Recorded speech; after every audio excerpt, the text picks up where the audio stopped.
on some level. So I don't think it's a waste of time. That said, there is politics, and then there is political analysis, there is politicking.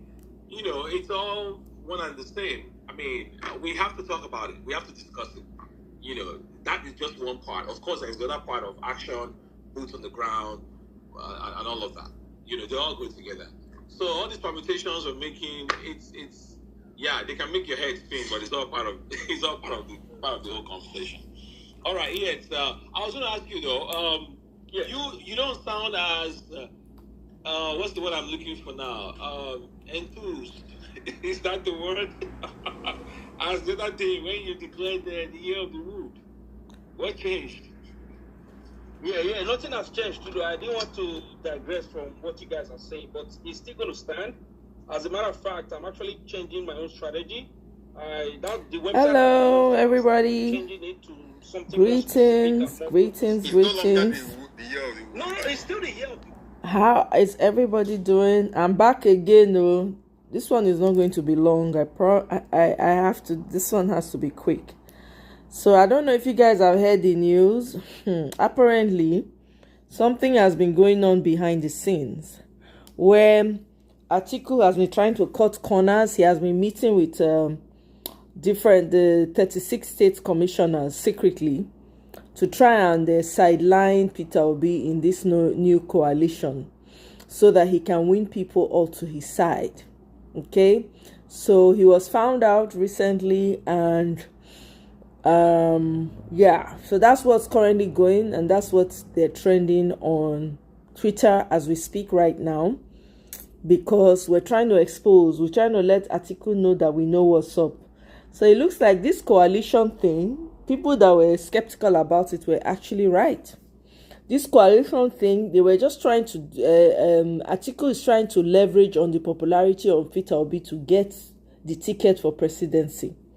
But everything has been exposed in the middle. We're not going to do that. If Atiku won the vote, he needs to do the work. Peter Obi has been on the grassroots doing the work, going from place to place, commiserating with people, visiting IDP camps. I don't even think Peter Obi had a vacation since 2023 election. That man has not taken a vacation, not one day. He hasn't even had 1 day of rest. He's been moving from place to place, visiting people that were hurt during the election, the grab and snatch election, always giving people hope. And then you want to, from behind, collect. You know, go walk. Everybody's eyes are on it. So anyway, apparently, so that's what's going on right now.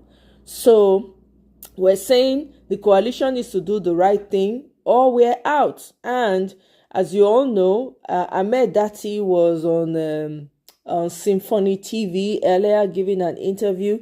Do you know that they misinterpret? In fact, matter of fact, they twisted that thing and they lied. They lied that Ahmed Dati wants to run for presidency. It's wild. These APC people, hey, they lied. They started running with that. Oh my God. They said, oh yes, Ahmed Dati wants to run for presidency. And all of that. Even though in that interview, Ahmed Dati said, this man remains my boss. He remains, there's no crack. Even though he said there's no crack between Obi and myself. In fact, it's impossible for there to be any crack between us. So, I don't know. It's crazy. So, they've been running with that. But, of course, obedience. You know now. Obedience is not the forehand. They're not the door. Okay? So, that is what has been happening. So, maybe this explains why, Ahmed Dati has gone to the Labour Party and is trying to make amends. I think it would be worth trying to fix whatever has been broken. But we don't know, right? We don't know how it's all going to work out, because whether I like it or not, there are people that have been paid that are in Labour Party. And also, Abure now tweeted himself from the LP account saying that, Ahmed Dati, he's come out as a presidential candidate. I don't know if it's all part of the plan. We don't know at this time. You understand? I think as the days go by, we will know for sure what's happening, And apparently there were some people in meeting with the Obi yesterday or so, right? And this actually was a Zoom meeting, and there were some concerns that were expressed. So again, for me, I'm very, very slow to respond to anything contrary that I see. I know for a fact that Ahmed that is loyal. He's not the type of person that will just go and announce for presidency. He's not filthy like that. He is a man of integrity, So, that being said though, I just think that we need to remain vigilant, because these people are really, really trying to hijack. They're trying to hijack it. I don't know how they feel that they can get Peter Obi's numbers, Peter Obi's supporters. You cannot get Peter Obi's supporters. It's impossible. That man has organic support, and millions of people have been added to that support. How? Instead of you people to humble yourselves and say, okay, we understand your power, we're giving you the ticket, let's do this. No, it's all about grabbing, snatching, the desperation for power. I've said this before, and I'm going to say it again. When Buhari was causing the catastrophe he was causing, why did Atiku not say anything? Why did he not come out and say, no, I don't like the way my brother is running the show, so based on that, I'm going to come out for to run election, to run against him? He did not do that. He watched as his brother literally wrecked the foundation of this country. He didn't say anything. Now that is the time of a southern president. It's now they are all agitated. Oh yeah, they want to come out. And no, it's the time of the south, and that's what it's going to be. Because if it's the time of the north, they do not bend. You can't even have the conversation. We won't even be talking about. It will not be discussed. So we will be foolish to also allow them to run with that narrative. Oh, the North. Anytime a Southerner is in office, that's when they are agitating the North. We should be asking ourselves the questions. Everybody, I don't open now. Are they the only ones in the country? If it was a same country, anybody from any part of the country could rule and become president in that country. All this rotation when they do, when we say now the worst, now they always come out. So anyway, that's what is happening. And of course, they're still dragging what did they call her? They are still dragging him like I better pass. They are still dragging up Evolo like I better pass my neighbor generator.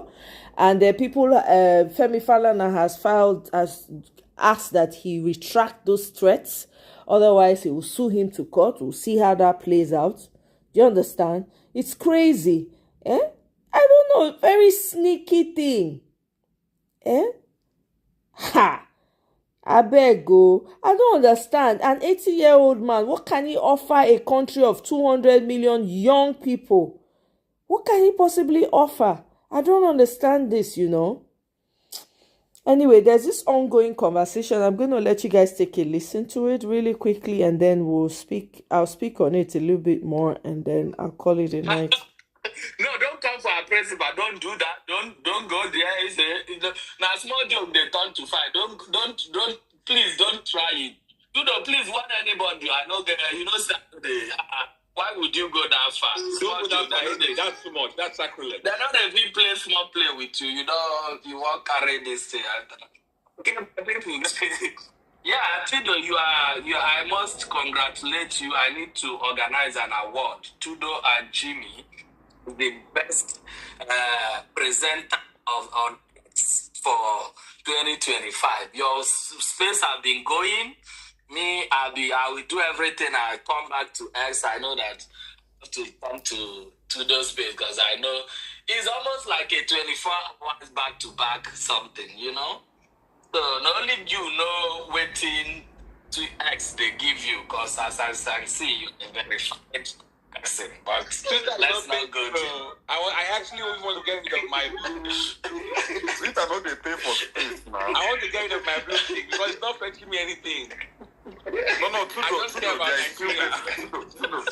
there is benefits to the blue tick. It helps push your tweets, and it helps protect you against some useless reporting as well. Yes. So don't give it up. Wait, which one are you talking about? The $4, $11, or $50? The medium one. $11. Yeah. No, you don't get.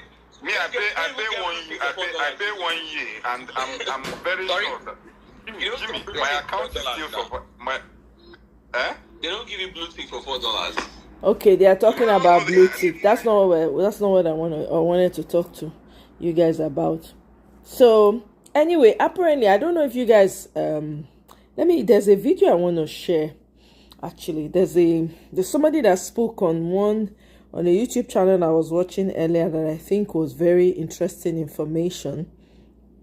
Let me see if I can pull the video up.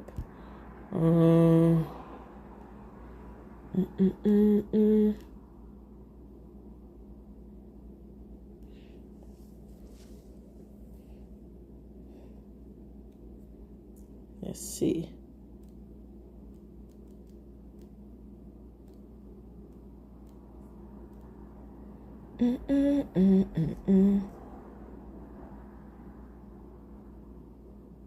Let's see.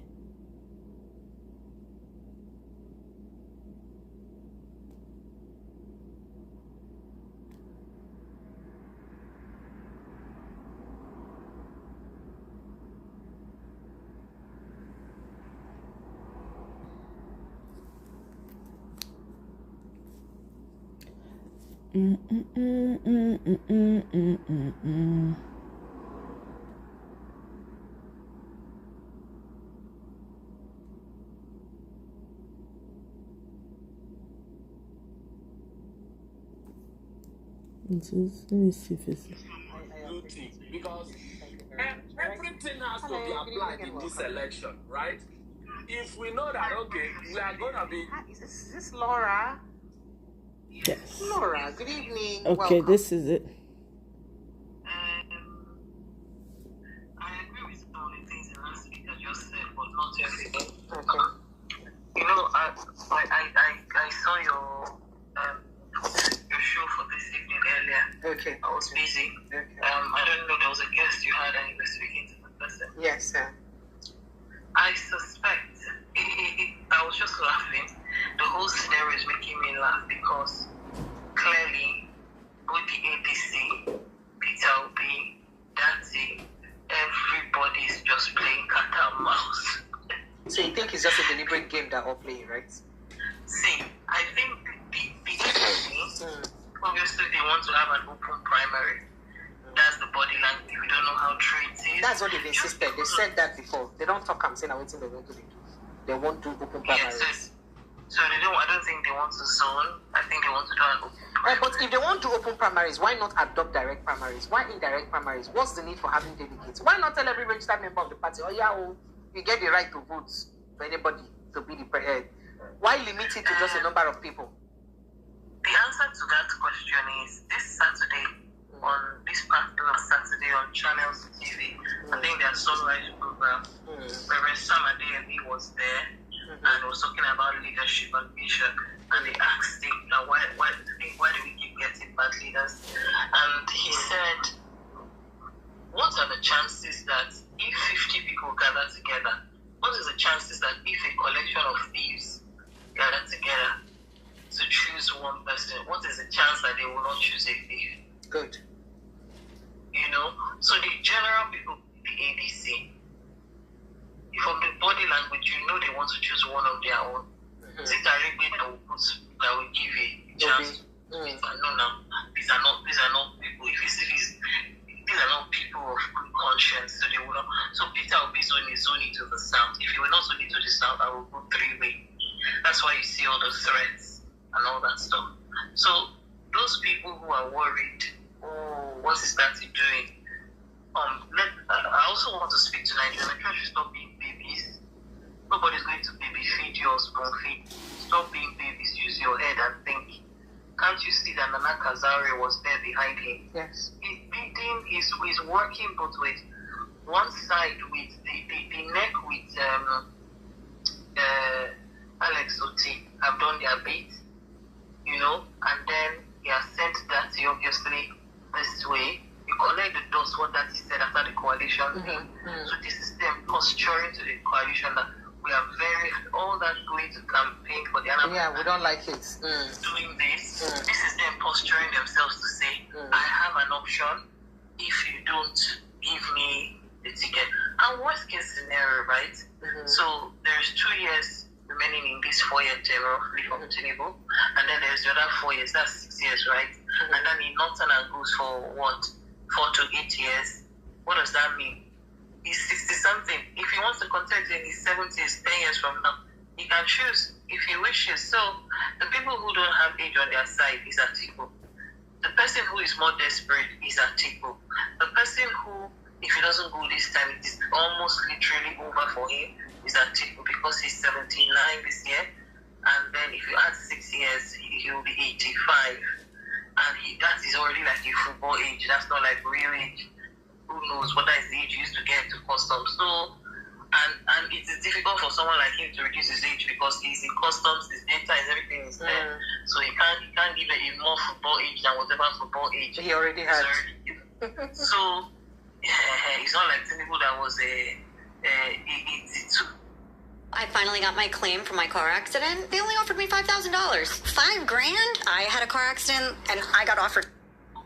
It's not like Tinubu that was a 82, and because of elections became 72. You know, like the way people sang that song, Felix Liberty.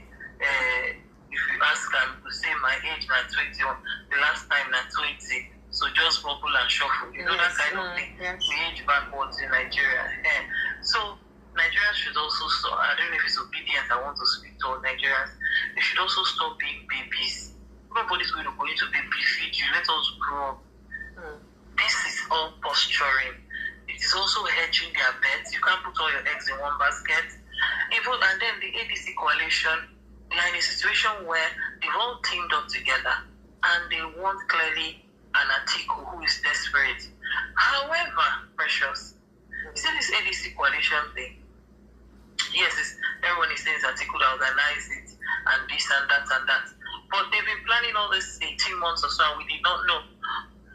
And who says the primaries is going to be Atiku's? Did you see Tambuwal's message to Peter Obi? Of course, I talked about it yesterday. You didn't see it. I talked about it yesterday. Oh, okay. And then the Tambuwal may be saying to himself, you know what? I've supported this Baba enough times. I've stepped down for you. Me, I also have ambition. Do you understand? Because they already know that Peter Obi will never take. Peter Obi would rather not contest than take a VP slot, right? And they need him in the coalition. You see all those veiled threats that, your political career will be ruined. Peter Obi's followers they are people who are, a lot of them, not all of them, but a lot of them are educated. You can't tell them that Peter Obi's political career is, the man's political, he's like Trump, he's like MAGA people. You understand? Those ones, they only hear good, they don't hear cold. Do you understand?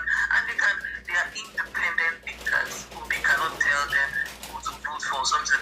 So even if you don't give Obi the ticket and Obi says, oh, please come and support this person, they will tell you that you should sit down. You know the way they want him hearing all these spaces they hold. So that's that. They are independent thinkers. So the coalition needs him because without him campaigning within the coalition, even if it's not on the ticket, without him campaigning, they know they are in trouble. Okay, let's park that to one side. I want to take a controversial position. Okay. I want to take a controversial position. Interesting. Let's hear. As much as I've supported Obi, I'm giving my money and I'm going to support Obi because I have zero faith in Atiku. But let me say something. An Atiku's government, which I do not support, and Atiku's government will not seize River State and spend 77 billion according to Hilda Dokubo's video which you played on Free for days. Will an Atiku government try for Nigeria's money? Yes. But I don't think an Atiku government will go ahead and destroy our democracy. I don't know if it's you or Aisha Yusufu that posted a video that's the way Ubi was saying the most important and the most critical thing for him in government, if he gets the chance to be in power, is to remove rascality from government. I just played it this evening. Tinubu has taken PDP's rascality under Obasanjo. He has taken it to another level. Because what is this? How can you be spending 24 billion? It's It's like Tinubu just put that man there. Even Yesa Wiki has shot himself in the foot because it's not Yesa Wiki that's collecting the money, it's Tinubu that's collecting the money. It is Tinubu's government, it is not him. All the money that they say are past spending on businesses is clearly going to be used to buy election and buy votes. So, unfortunately, you see, I've learned to be rational. If you are fighting war, precious, take a position. There are no emotions. When we had COVID in the UK, when the government was briefing us everything, they said, unfortunately, we have to move to one-time triage. One time. In other words, if there are 100 people infected with COVID, we will leave the aged who have little or no time to live and will struggle to save the young. That was why many people died here. It's not because they were in facilities. It's because we have an aging population in the UK and they have to use what they call a one-time triage. In other words, if so many soldiers have been born in war, who has the better chance of survival? Do you understand? Those are the people that will spend scarce resources on. Anyway, that's that. So let me come to the position I'm going to take. Okay. I'm an obedient and submitted obey. But if you look at the mathematical game on the ground,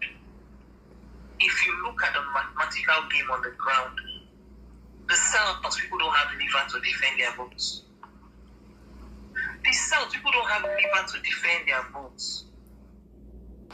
I'm Tim Stevens, and this is the I Hyundai beg, Elantra. that's It's a the lie company's now. sports sedan, and it starts at around... Begins were ready The South people before. don't have liver to defend their votes. I'm not So you're saying that tilting it is towards not. Kenneth Okonkwo now. Yes, unfortunately, I have to remove bias. If you go I to beg the you. north, yes, in the last election, APC also cut some of PDP's votes. They cut some of Atiku's votes and gave to Tinubu in some parts where he's not supposed to get to 5%, and they cut and they added to him. But if you see the position that the entire north is taking, even Tinubu gets the gist, which is why as soon as Buhari died, he realized that power has changed hands, and quickly he moved and he scanned around the north and he said to himself, who are the next in line in terms of power brokers in the north? Okay, IBB, let me give his son this. But you see, IBB is not his CPC. The real power broker, IBB is sick. IBB can only have a voice in terms of if IBB should contest primaries in the north right now, he won't make it. Unfortunately, that's the person who has consistently been running the second highest number of votes. Unfortunately, I don't like him. It's Atiku. I don't like him. That's not true. But That's looking so at true. Atiku's votes, majority of his votes, they come from the south. Exactly. They don't come from the north. You know They that. don't even like him in the north like that. Most of Atiku's votes maybe even come from the north. So you know that's right. Look at how Buhari won his last election, right? Buhari won his 2015 election by running against the southern incumbent, pulling the majority of his votes, and he only needs one region in the south. Only one region in the south. It wasn't just about that. You know, say we know what to make Buhari win that election. Exactly. Apart from the Western influence and all that. If what's his name? Jonathan had won that election, he would have served for 10 years. Even people within the south will be the form like saying they support him, they were supporting him. Because they too don't notice say they could make him there for 10 years. Do you understand? And I think that was just PDP being ill advised by giving Jonathan the ticket at that time. That's the one thing that's working against Atiku right now. The fact that it's time of the south. That sentiment is large. Can I blow your Exactly. mind? A lot of people within the ADC will be in the ADC but work against him if he insists on running. No, I'm even coming to that point. Do you understand? Because you know why? Because again, the Northerners don't push up too much. I know the sentiments I see within the politicians. As much as I know we have a lot of Southerners supporting him. People then they look and like say, must the North always do this anytime? Exactly. I was even going to come to you. I was remember Ridiculous. saying, I'm be stepping down for this, Baba. I say enough now. Do you remember I said that before I talked to the Atiku one? So that's why I said when I was listening to you earlier in the day, I was laughing because there's a lot of political subterfuge that's going on. The body language of El-Rufai.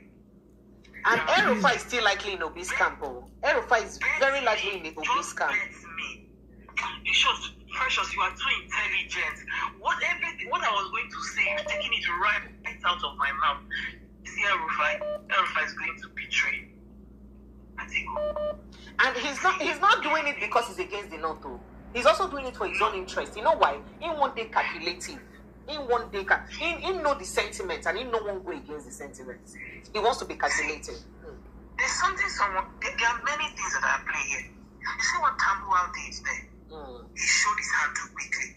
But Tambuwal there are people in the north who are from the northwest. Tambuwal is Sokoto northwest. Yes. El-Rufai is northwest. Yes.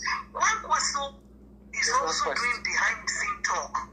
Yes. To want a VP ticket.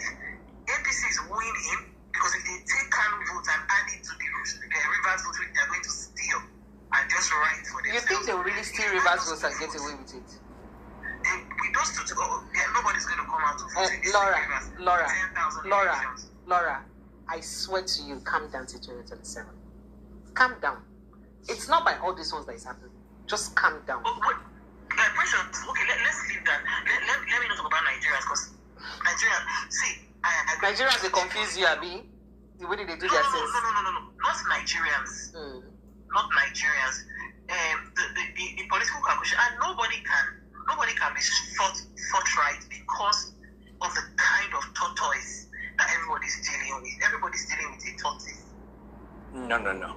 Instead of refinancing your home or messing with your mortgage, there's a better solution. What you need is lingo. Forthright because of the kind of tortoise that everybody's dealing with. Everybody's dealing with a tortoise. The person in office is a very wise man. I say you have to give it to him. He's sagacious. Not for good things, not for governance, only for... That's what you see. Can I tell you something? You see, that sagacity is what I have the for. strategist. I'm sorry. In the bush and by the byway. It's about the result and all that. I'm sorry. People who know, and that is the reason why we should even put such things out. Exactly. Because we can't continue in a country where we put people who have questionable character, not in terms of his personal character right now, but in terms of the style of playing politics. If what he's saying is what people are sagacious saying, strategist. Because why would you want to play dirty politics where you will not play a fair game just because you want to win election? Because that is cowardice. When PDP was in office, is dirty politics. We increase our numbers by 2,000. No, that's dirty politics. What You think APC hasn't done worse? Oh, no, that's what I'm saying to you now, Precious. Okay. I'm agreeing with you. I'm saying if you say that, I'm saying you are using the words you're using are too kind. Okay. What PDP did is dirty politics. What Tinubu is doing is mafia. This is how mafia play. Mafia do not believe in competing. But that is no longer democracy when you don't believe in competing.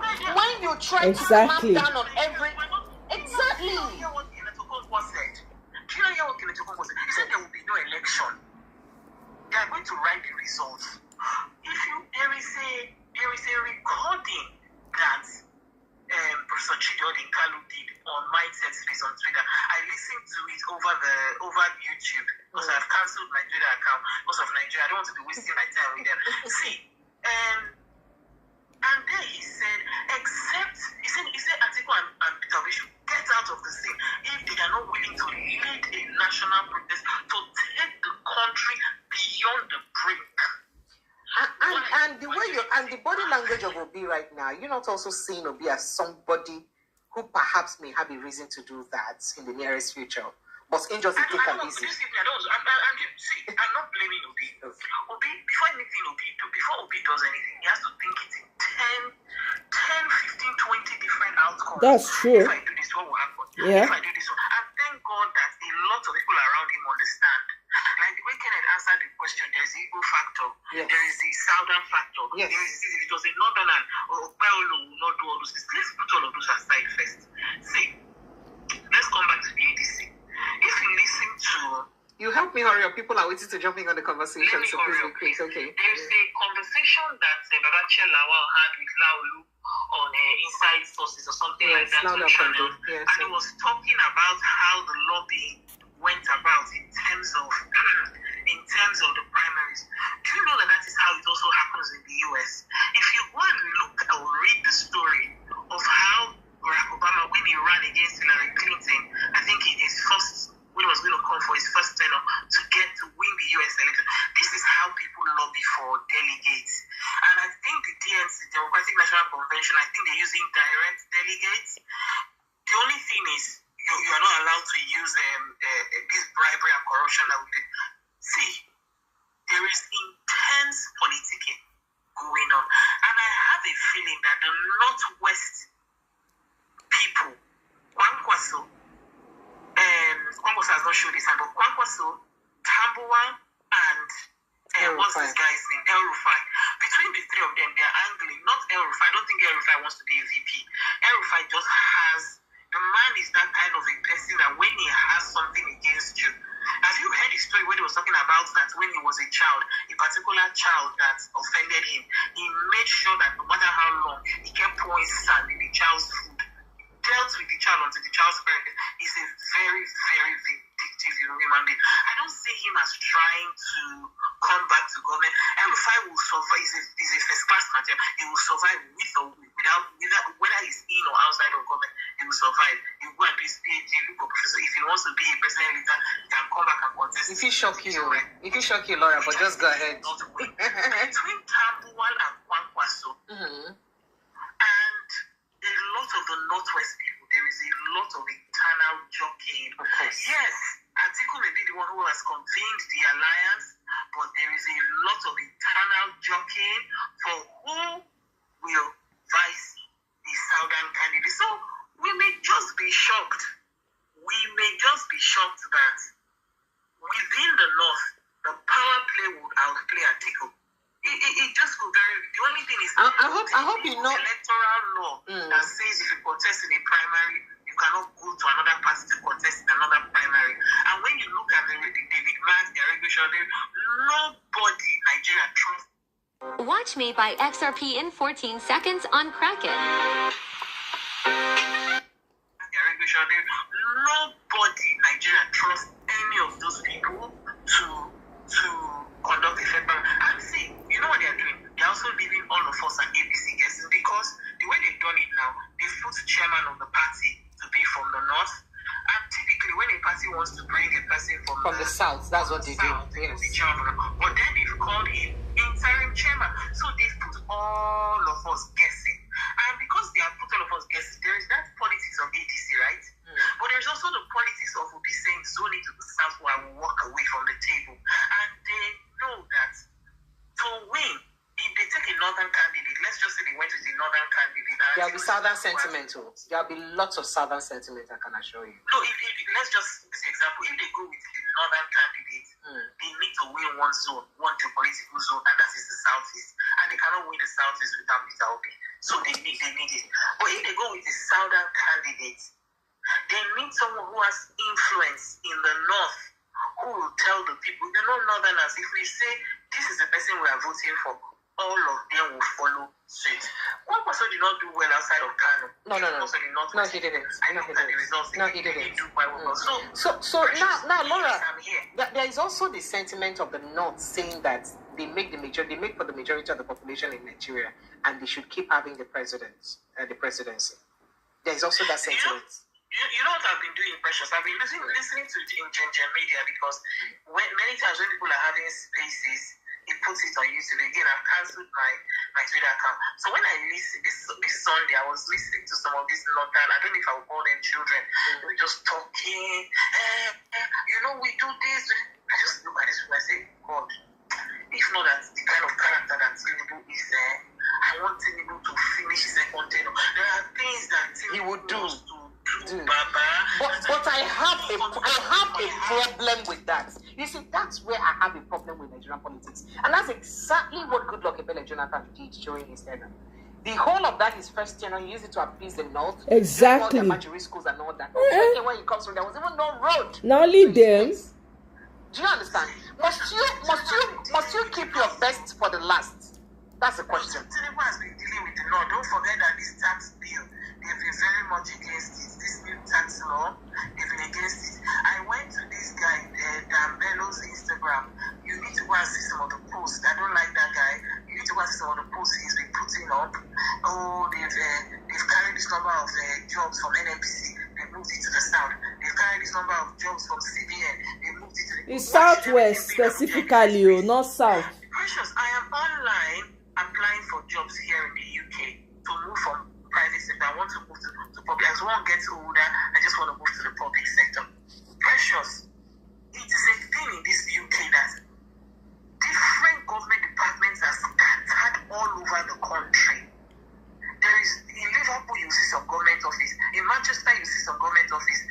In London, you see some government office. So they are all not headquartered in one place. No, they scattered it. Somebody got a job in a particular part of the civil service. Say you can tell the person you can do it in Scotland, you can do the job in Scotland, in London, or in one other place. They give person 3 options of where the person can work as their main location. I am from, is it DEFRA? Is it Department of Trade? Is it Department of the Office of the Commonwealth, Foreign and Commonwealth Office, Soil and wanting, Defense, even Defense.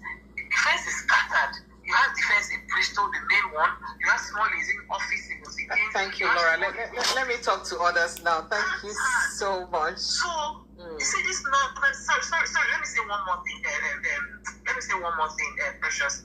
Yes, please. See,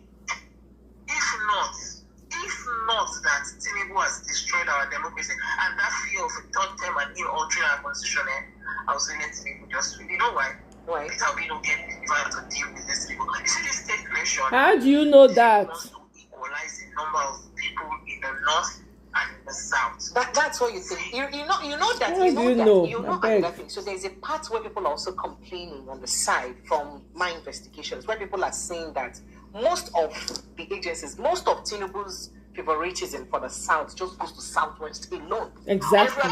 Every other part of the but that's the thing. Every other part of the south is left out. At least Buhari's administration was not only for the northwest.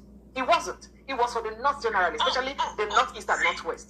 But right now, if you hear Rachel Lawa house, he was complaining that a lot of Tinubu. See, it's because we are not from the north. If you go and listen to the northerners in some of their interviews, they are complaining that when Buhari was in office, it was too much of Fulani and northwest people. That a lot of the northeast did not get stuff. That they will count only 6 or 7. There was also that complaint. If you micro.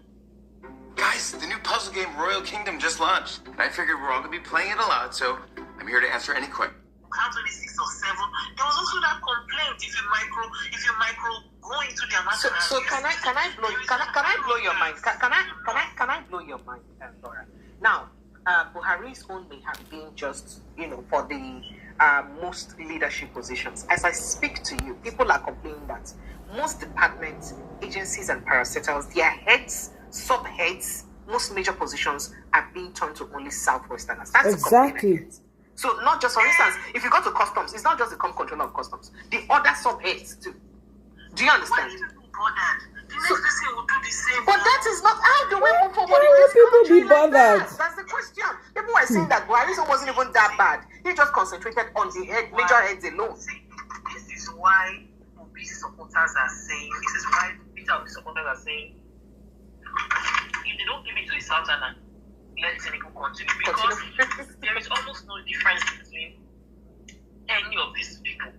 This whole group of people, the ADC, the ABC, it is 2 sides of the same coin. They are not the same. This is why people are saying it has to be Peter Obi. Because Laura, thank you. Please let others jump in on the conversation. Thank you. Sorry. Thank you so much. I appreciate you always. Thank you so much for joining us. I have Mr. Emmanuel Adebanjo joining us. Good evening, sir. Thank you so much for joining us. Welcome, sir. Please help us make it quick. It's almost 11 p.m. here in Nigeria, so I can go to bed. Welcome, sir. Oh, I didn't even know you were in Nigeria. Believe me, I did not. I am in Nigeria. Welcome, sir. Yeah, you're welcome. Thank you, MP. Marvelous picture. Thank you. Yay! Thank you, sir. You're welcome, sir. Go ahead. Let's jump in on the conversation. Now, yes. In the year 2023, before the elections, I warned my friends. I told my friends before the election that you guys, you don't know who you are dealing with. I said, I know Obi will win the election and the elections will be rigged. What are you going to do after the elections?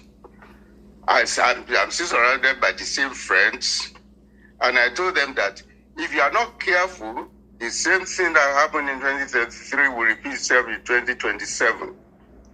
Because this is a very, very dangerous person you are dealing with. So, and I will want Mr. Obi to take special care about his security. He should be very, very careful. So you think that he may be assassinated? After all, nothing will happen at the end of the day if he's assassinated. Well, I'm not going to. I don't have the facts like this. I'm not going to say anything I cannot defend on TV.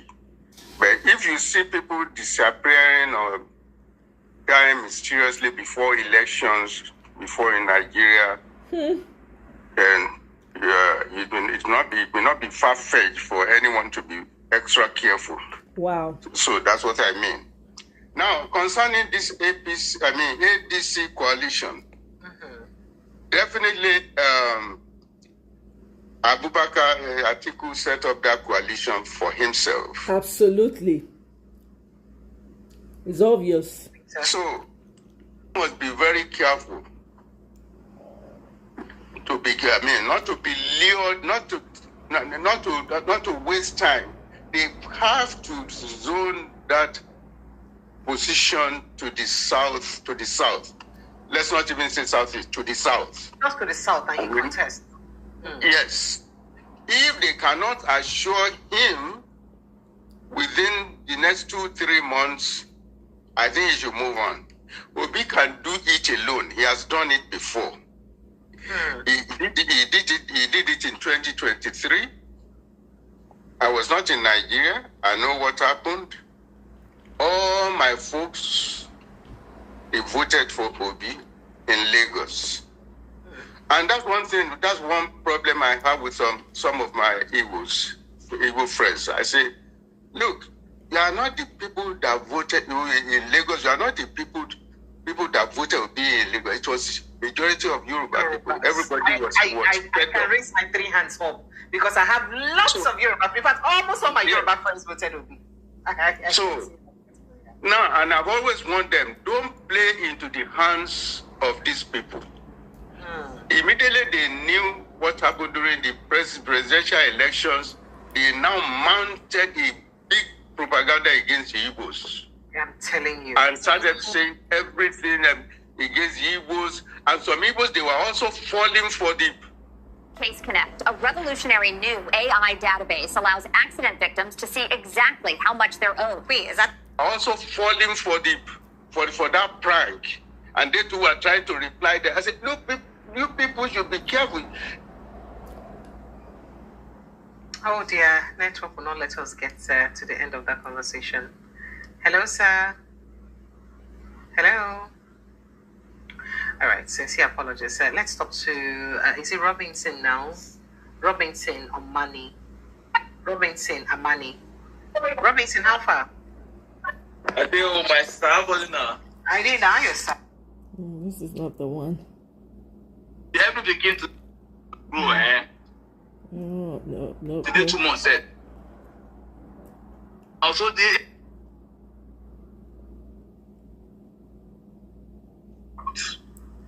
for 4 weeks. Even in the Northeast, in our own group and in our own forum, it's now almost 40-60% of this ideology presently. Which is supposed to be Atiku's main constituency area because it be not even in our own WhatsApp group now, we are doing obese adverts, campaigning, and people are giving thumbs up and a lot of things. People are becoming more conscientized about the person of OP. The middle belt, that one we already know that this time around it will be more than even the last election. The whole thing is that obedience should know how, whenever they talk, they should not just say, the North is, the middle belt does not belong to the North, does not belong to the South anymore, because they know how far they are bleeding in this country called Nigeria. And the Northwest, in which they understand the middle belt so much, they not calm down from a lot of some of all these things that are happening. If the middle belt will move, there is no way the North become North again, in which they are always saying it's North, but we are not Northern. So you feel saying that the middle belt be part of the areas where if you say North, they use boost, say they get plenty number? Seriously.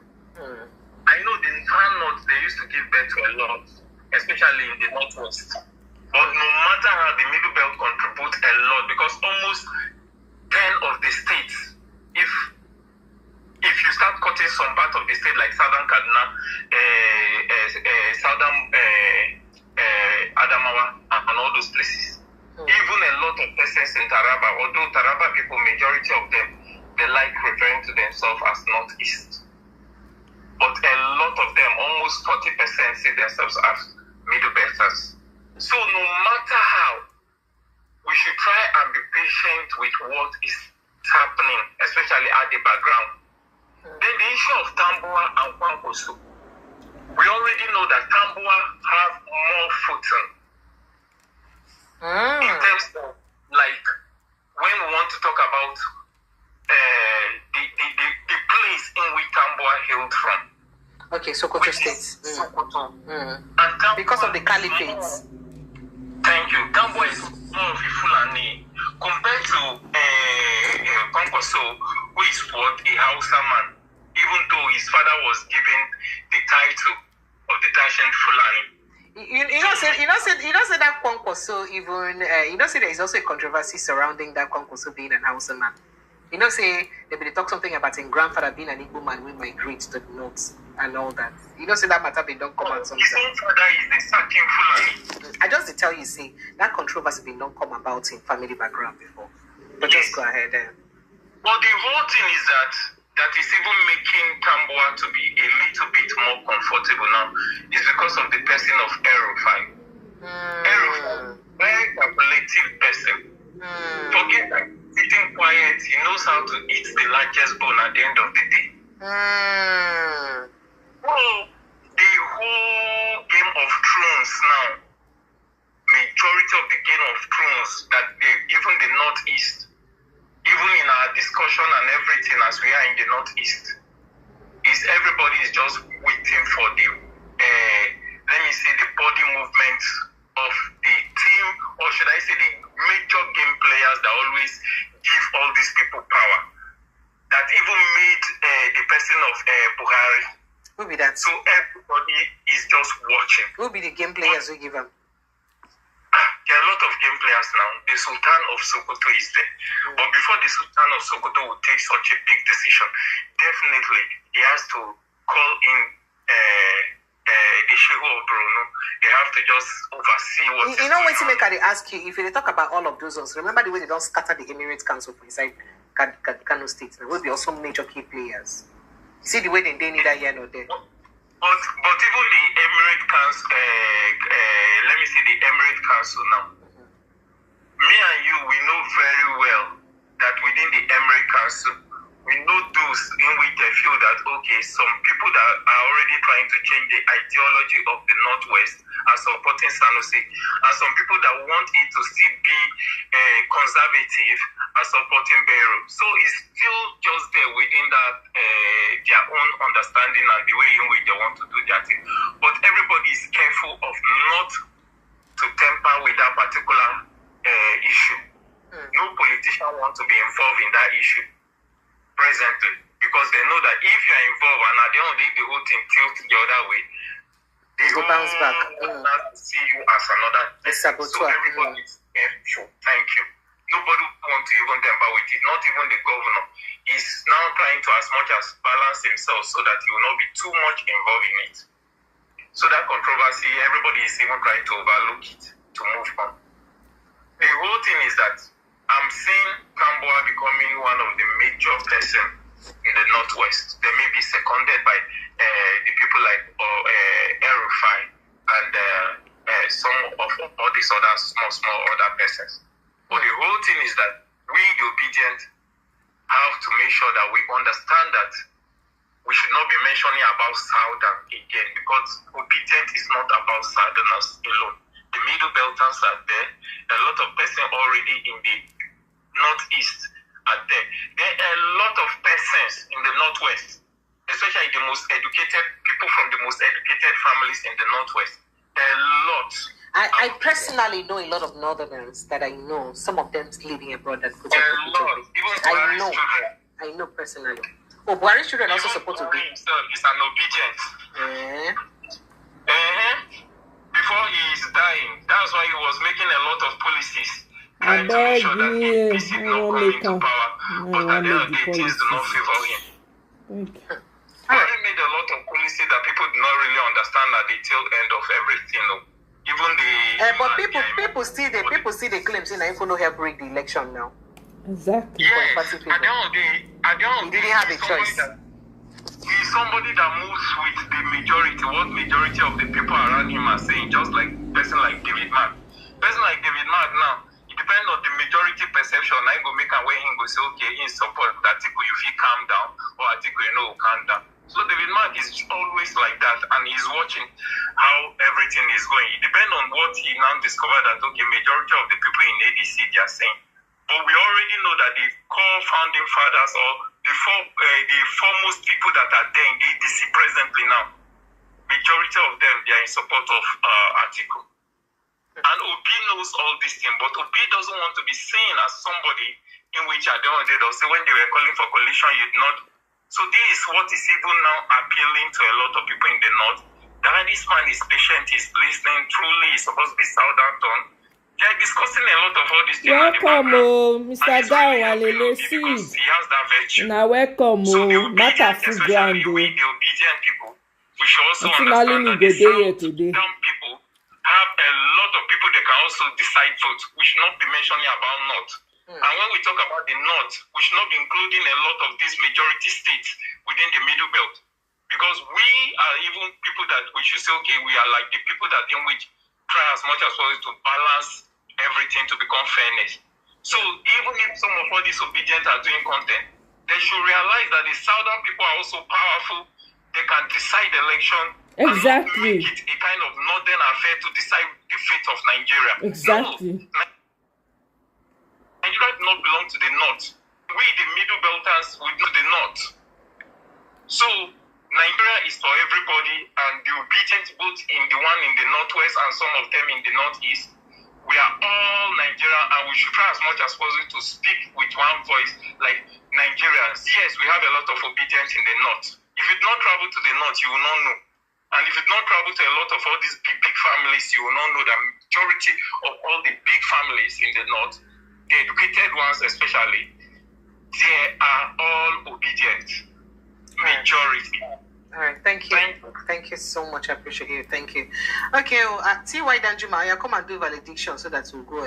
Thank you so much. People have kept me 3 hours plus. Hey! Anyway, now there I go, Ender. Mr. Gawalele, you say P.O. na quiet chess player. Okay. Oh yeah, now let us have it. Let us have it. So all these things that are playing out, Mr. Gawalele, you think that chess moves?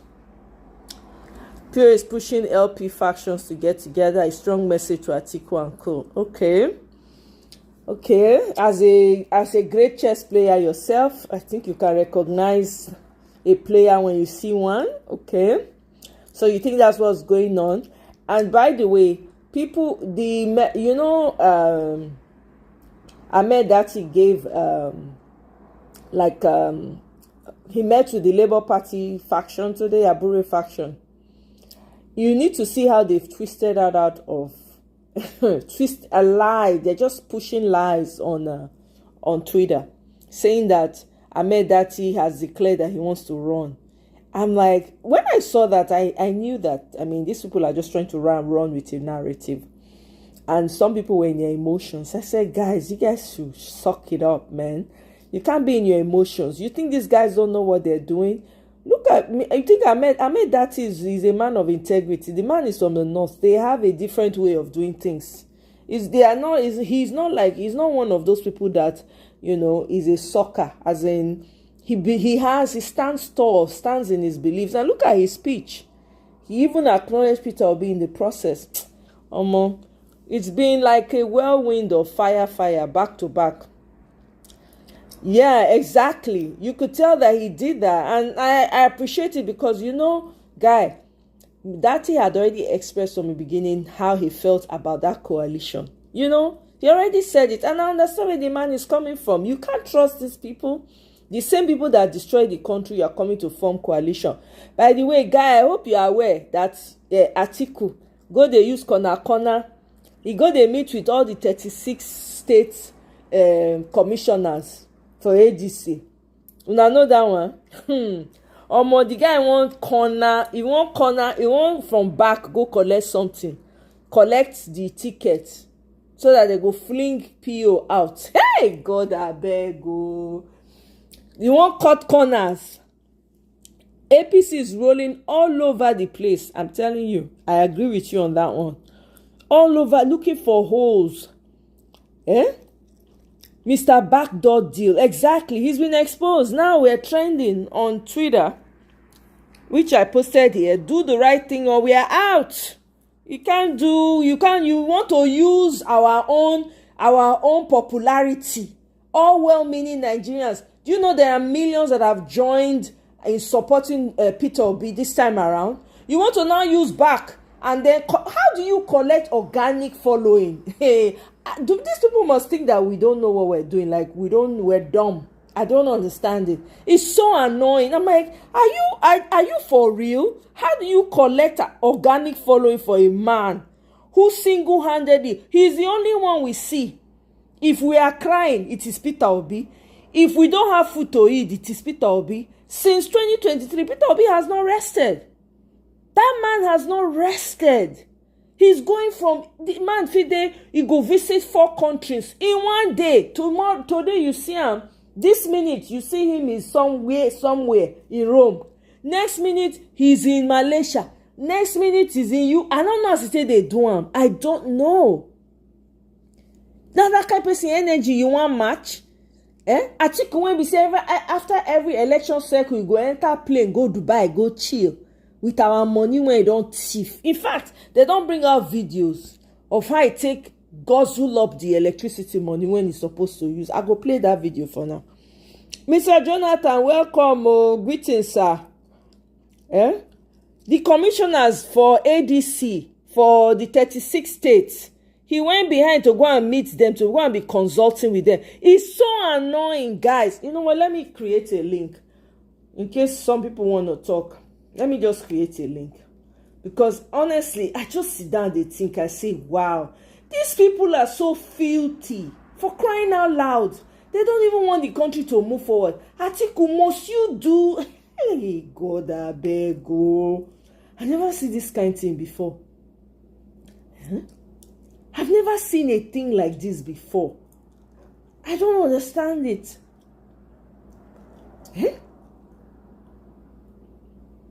Atiku is do or die, do or die.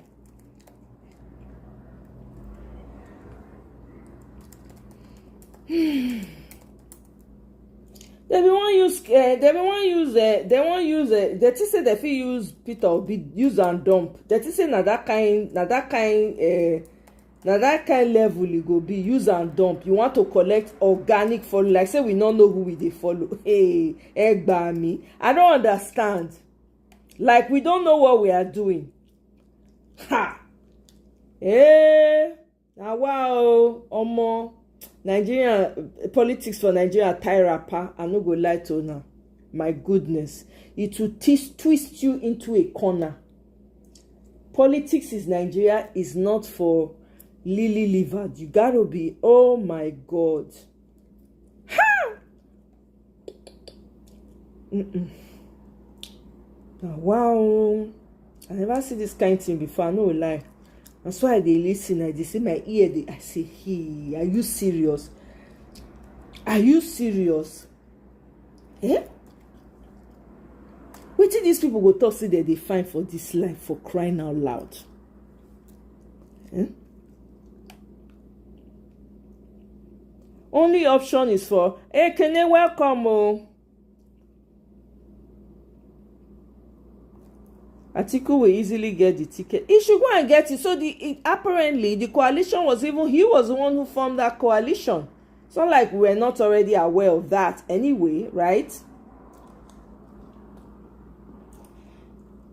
Sid, welcome, oh bros. How far now? So I beg, what do you think? I'm glad you came in. I'm very well, thank you. How are you? I'm sorry? I say well done to you for thank you. Keep going on. I just took some time out. Sometimes these things you just need to take some time out from all these dramas. I understand. Yeah. Yeah. It's really intriguing. It is. The politics is, if you're a political person, it's the most exciting for them. You have to actually have a documentary and actually learn what is going on. The politics in that country is unbelievable. And one of the reasons is because we do not have a good electoral system. If our elections are very good, like you vote and results come, I think the intrigue will be less. All right? But it's because the voting is based on strong men and how those strong men can mobilize their forces to rig the election. At least everybody has agreed that IREV is not going to be used. This election is bomber to bomber. You must vote on the ground. You must count your vote. Collection center is the magic. You must have your men there. So all eyes are on the collection center. Nobody's going to look at IREV. IREV is useless. Don't worry about it. It will not pass through Supreme Court. It has already been determined. So this election is basically who are the strong men and who is moving. I will start from Tinubu.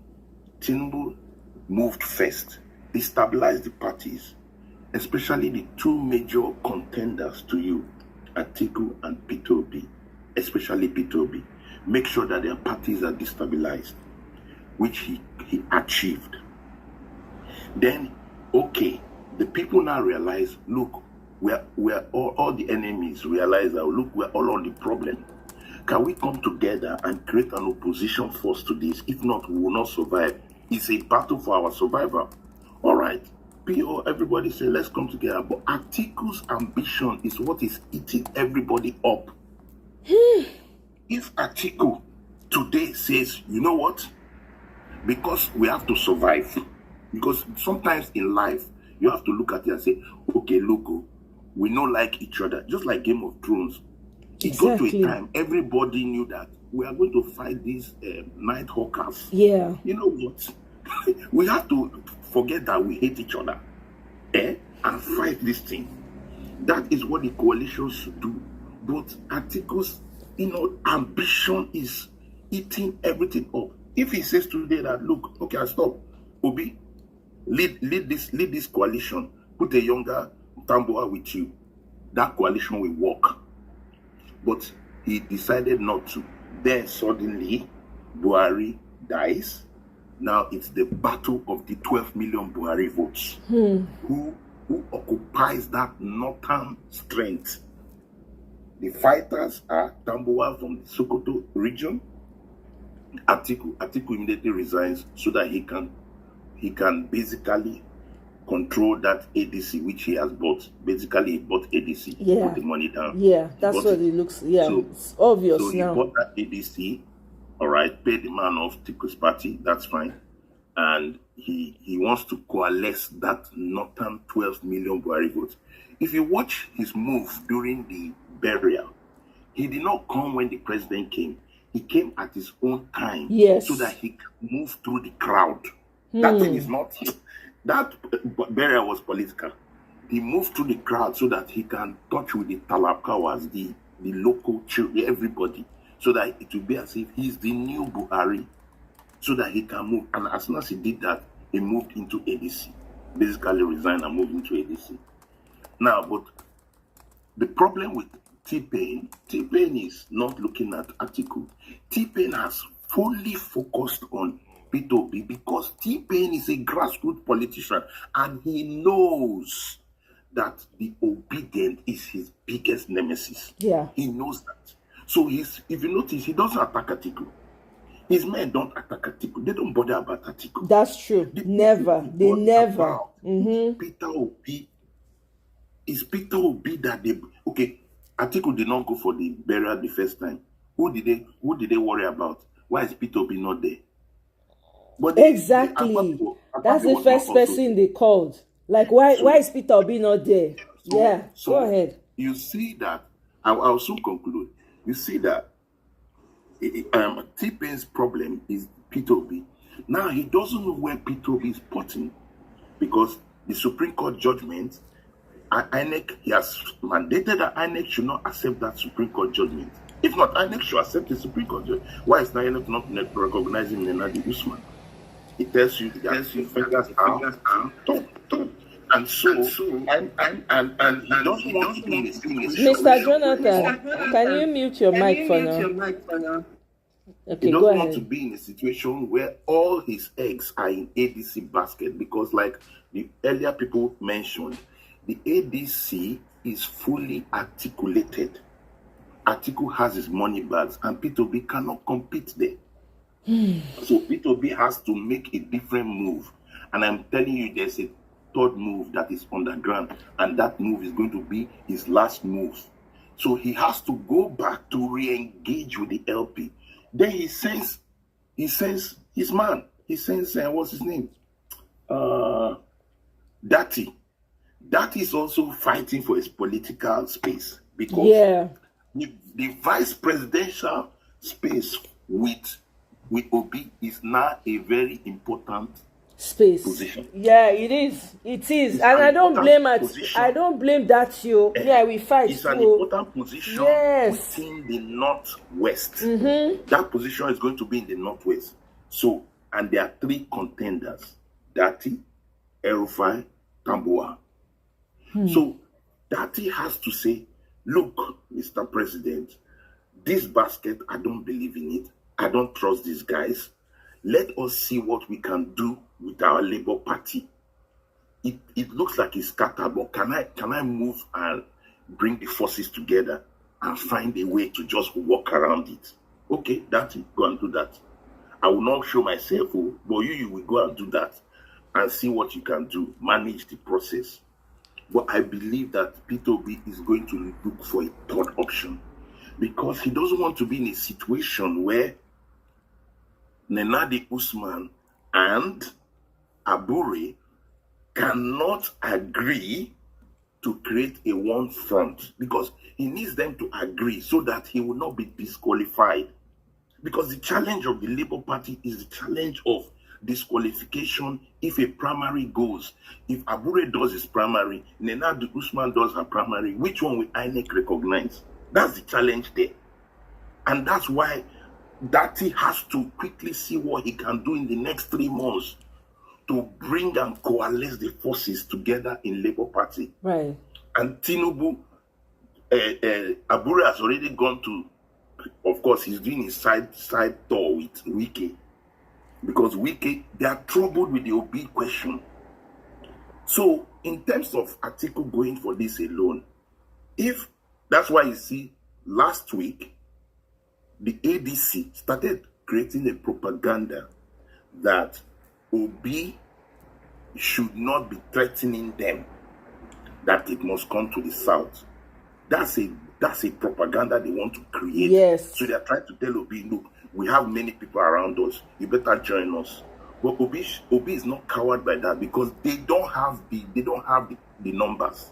This article knows he doesn't have it because he's not sure of Look at how the movement have been. You see El-Rufai getting okay. When they went to look at Buhari, who was with Peter Obi to look at Buhari? El-Rufai was sitting with him.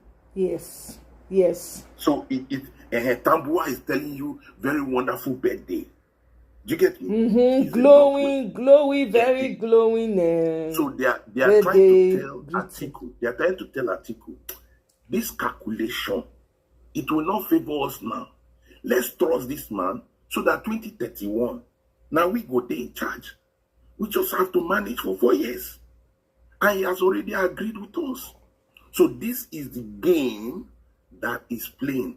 But Atiku wants to move fast and mop up, which he will find it extremely difficult. My prayer is that at the end of the day, this is what I think will happen. At the end of the day, because the egos are there, it will be a 3-horse race. Atiku will not drop. He has enormous ego. He's not going to drop. He's going to contend under ADC as the presidential candidate. Take it to the bank. It's going to happen. He's not going to drop for anybody. He's not in that part. He knows that this is his chance. Last chance. He's about 80 years old. He's going to put all his investment and drop it there. So that's fine. So now Peter Obi has to have a party. The LP has to work. Or he gets a third option. So that's why you see this move by, in my opinion, that's why you see the move by Dati. Dati has to find a way to coalesce those forces without Peter Obi being in the front. I remember when Microsoft was having problems. Bill Gates was having problems with Microsoft earlier. And then it was very challenging. He was dealing with a lot because he was a CEO. So what did Bill Gates do? He got a top-level CEO. And he became the chief technical officer. He just moved to technical and left a CEO who is very rugged, that will fight all the law cases because the thing was taking his attention. So I believe that Dati has been in contact with his principal, because that is a principled man, and the principal has said, okay, do whatever you can to bring the forces in the Labour Party together so that we have a viable platform to fight, because we already have a name. LP is already pretty much recognized. It's easy to run a political platform from what people already know. Just LP. Right. It's easier, and he has name recognition. Can we work it out in such a way that we'll smoothen it? Yes, we're going to battle the Tinubu factor and the Wike factor and the Abure problem, but let's see what we can do. Because we need a viable platform to run. The platform they are seeing in ADC is very clear. The man that has paid for the platform is saying, I want to run. There are no options. So when they do it, then it's the last move that we'll see what Littlefinger, El-Rufai, and Tambuwa, what they will do. Because I think they will make their own move. And Tambuwa is a very smooth operator. He doesn't make his move till last minute. Tambuwa never makes a move till the last minute. And when he makes that move, him and El-Rufai may make a serious move, and they will just tank Atiku, because they know that they need Obi for 2031. I suspect that Sid has another connection. Is it? Sid, I'm suspecting you. You have another connection. The way you know my people, I'm suspecting you. See, I beg. Let me wrap up. So I'll come to Madam Luke. Okay. Thank you very much, Sid. I really, really appreciate that. Your take on that. I was like, oh, I hope Sid comes, because there was a lot that I needed to understand with everything that's going on. Madam Luke, welcome. Greetings specially, my queen. Good evening. Greetings especially to you. Hey, welcome, and my wonderful panelists. Good to see you again. Yes, commentators, I see you. Area.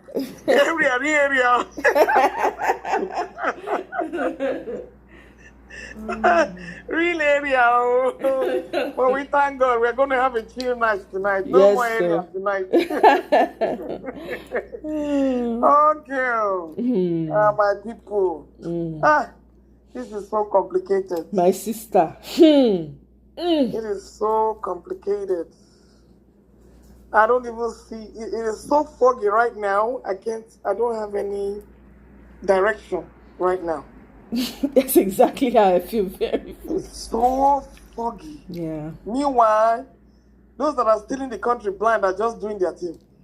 They are stealing non-stop. Did you hear about Right. the what's it called, the army general that they discovered that has been stealing money? Oh my God! All the money is only army general. no be that. This is not the most recent one when I hear. Not be only. Which one is that? I don't know a name. Oh, I haven't gone to find more information on it. I just saw it passing by before coming. You mean the one they want you to see? The one they want us to see as a smoke screen. There are very many. Can you hear me? Hello? Yeah, I can hear you. Clearly, you had to mute so that there's no feedback. I know, it just went dead silent. Oh, yeah, because we muted. Go ahead, okay. man. So, man, it's going to be, like you said, Madam Momoye, Mr. Peter Obi has worked non-stop since 2023. The man has not stopped. He has not rested. Not one day. I doubt if that man even sleeps. Because he wakes up before everybody, goes to bed. He's like a doting father. Yes. That's how he's like. He's restless. Like, I have to provide for my children. My children don't have food to eat. I have to wake up in the morning to go and look for food for them. My prayer is that Mr. Atiku, my sugar daddy, will go and sleep. That's my prayer. That's my prayer. I know he wants it so bad, and I know he feels that it is, it was one of his lifelong dreams. But at this point in time, that's not what Nigeria needs. I agree. The only reason I supported him was I don't want Mr. Peter Obi to lose always. If we have a repeat of what's going to happen in 2020, what's happening in 2023 to happen in 2027, it will pain me seriously that Mr. Peter Obi will be relegated to the background for another 8 years. I don't think I can handle it. That is my greatest fear. Because if Atiku doesn't step down, we're going to have a split all over again. And that means that druggie there will remain in power. It is not my wish that any region in Nigeria should spend more than 4 years. Let Buhari be the last person that will do that. Because the damage 8 years can do. Hey, God. Another 8 years of this Tinubu of a person. Hey, God. So either way, anything to me is better than what is in that Aso Rock right now.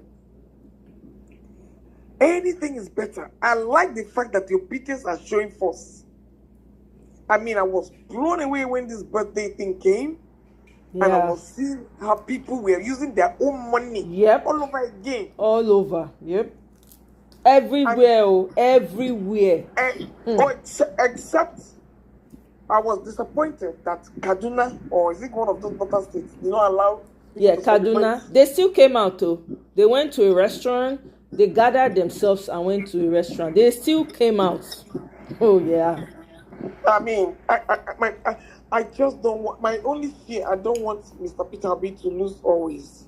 I have great respect for Mr. Waziri, Atiku Abubakar, but age is not on his side. Look at him when he was even where did they even go for the Buhari Yeah. burial, whatever? Yeah. He was looking so tired. Yeah, and he was finding his leg. Could tell he was Yes. struggling. Yeah. Yes. I said, can this man now can campaign, go through the rigors of campaigning again for the next election? You know, I like the relationship between Mr. Peter Obi and Mr. Atiku. I love it because they have worked together in the past, but I really, really hate to see them on opposite sides at this time. And my prayer is that they will come to an agreement.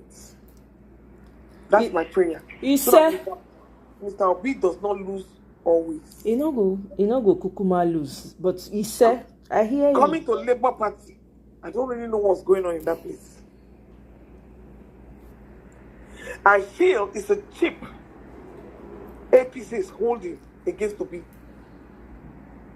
Because before he went, they were planning to expel him. I don't know who gave Abure the power. They were planning to expel him from Labour Party so he will be partyless. And by the time they lock him out of Labour Party, then the coalition will now lock him out.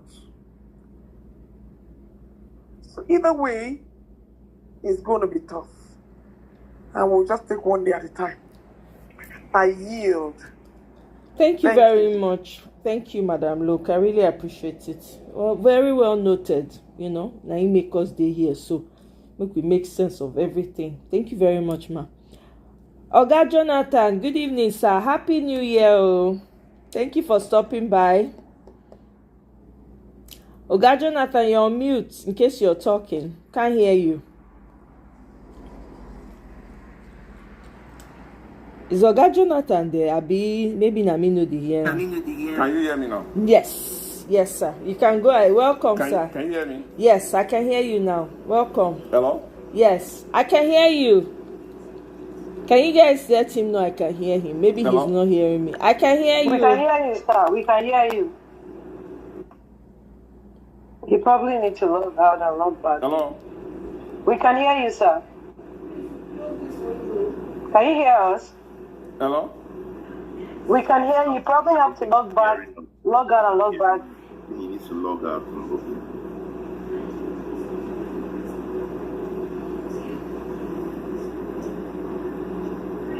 Hello, can you hear me? Yes. Yes, we can hear you.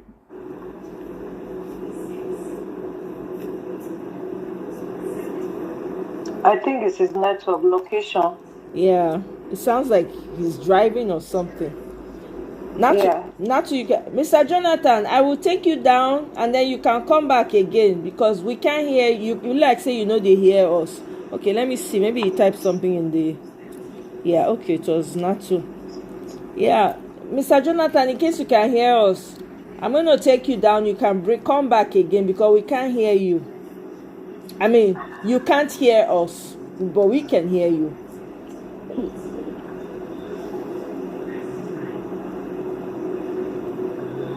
Go ahead, Natu. You know, I have to agree with Madam Luke and my Professor Sid. Sid brought it in 100%. That's why I was saying that I was suspecting him. He has affiliation with the North because the way he understood, somebody is a smooth operator. Do you understand? And Erufai is the green snake. So, in as much as when it comes to... Hello? Can you hear us? I can hear you. He can't hear us. I think the problem is from him. Yeah. It's not us. This Jonathan, our network, see they do this. Oh my, can you take him out? So Yeah, he can come let back me, in. yeah. Let me take him out. So, should take you out. And then you can come back in. Sorry, let me just respond to him before he hops off.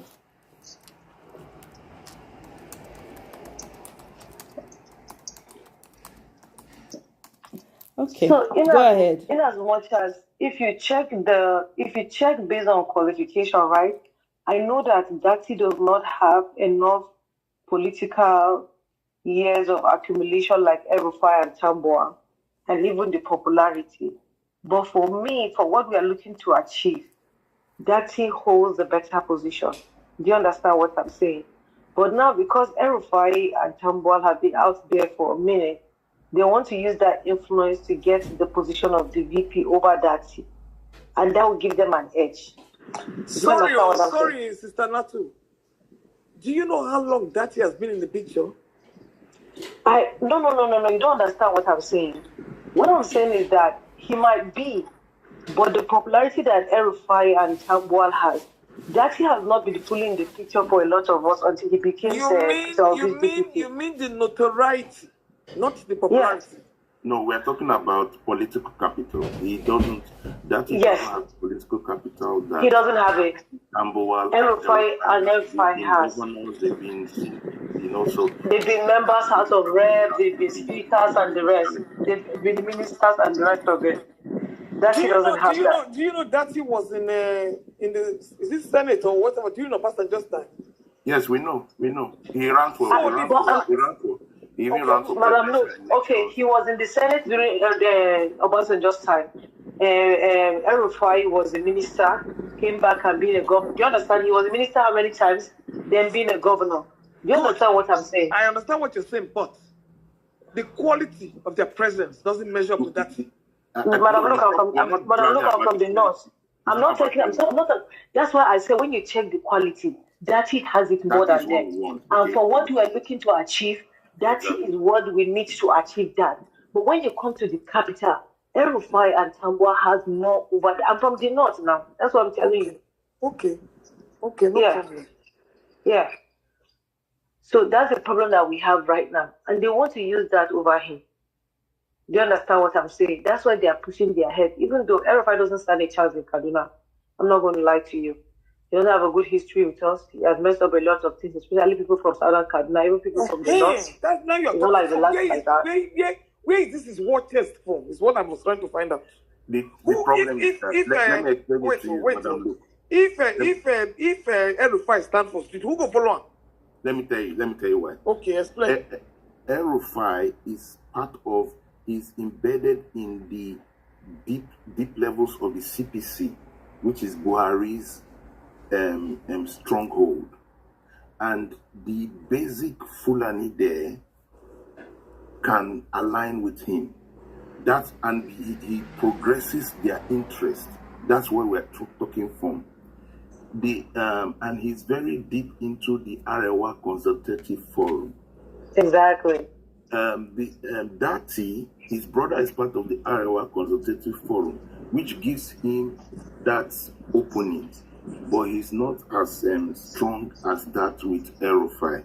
However, if you ask me, let's say there's we're looking for somebody that will move the political needle for Obi, and they're saying, okay, Dati doesn't have the political numbers with him. Between Tambuwal and El-Rufai, I will go for a Tambuwal.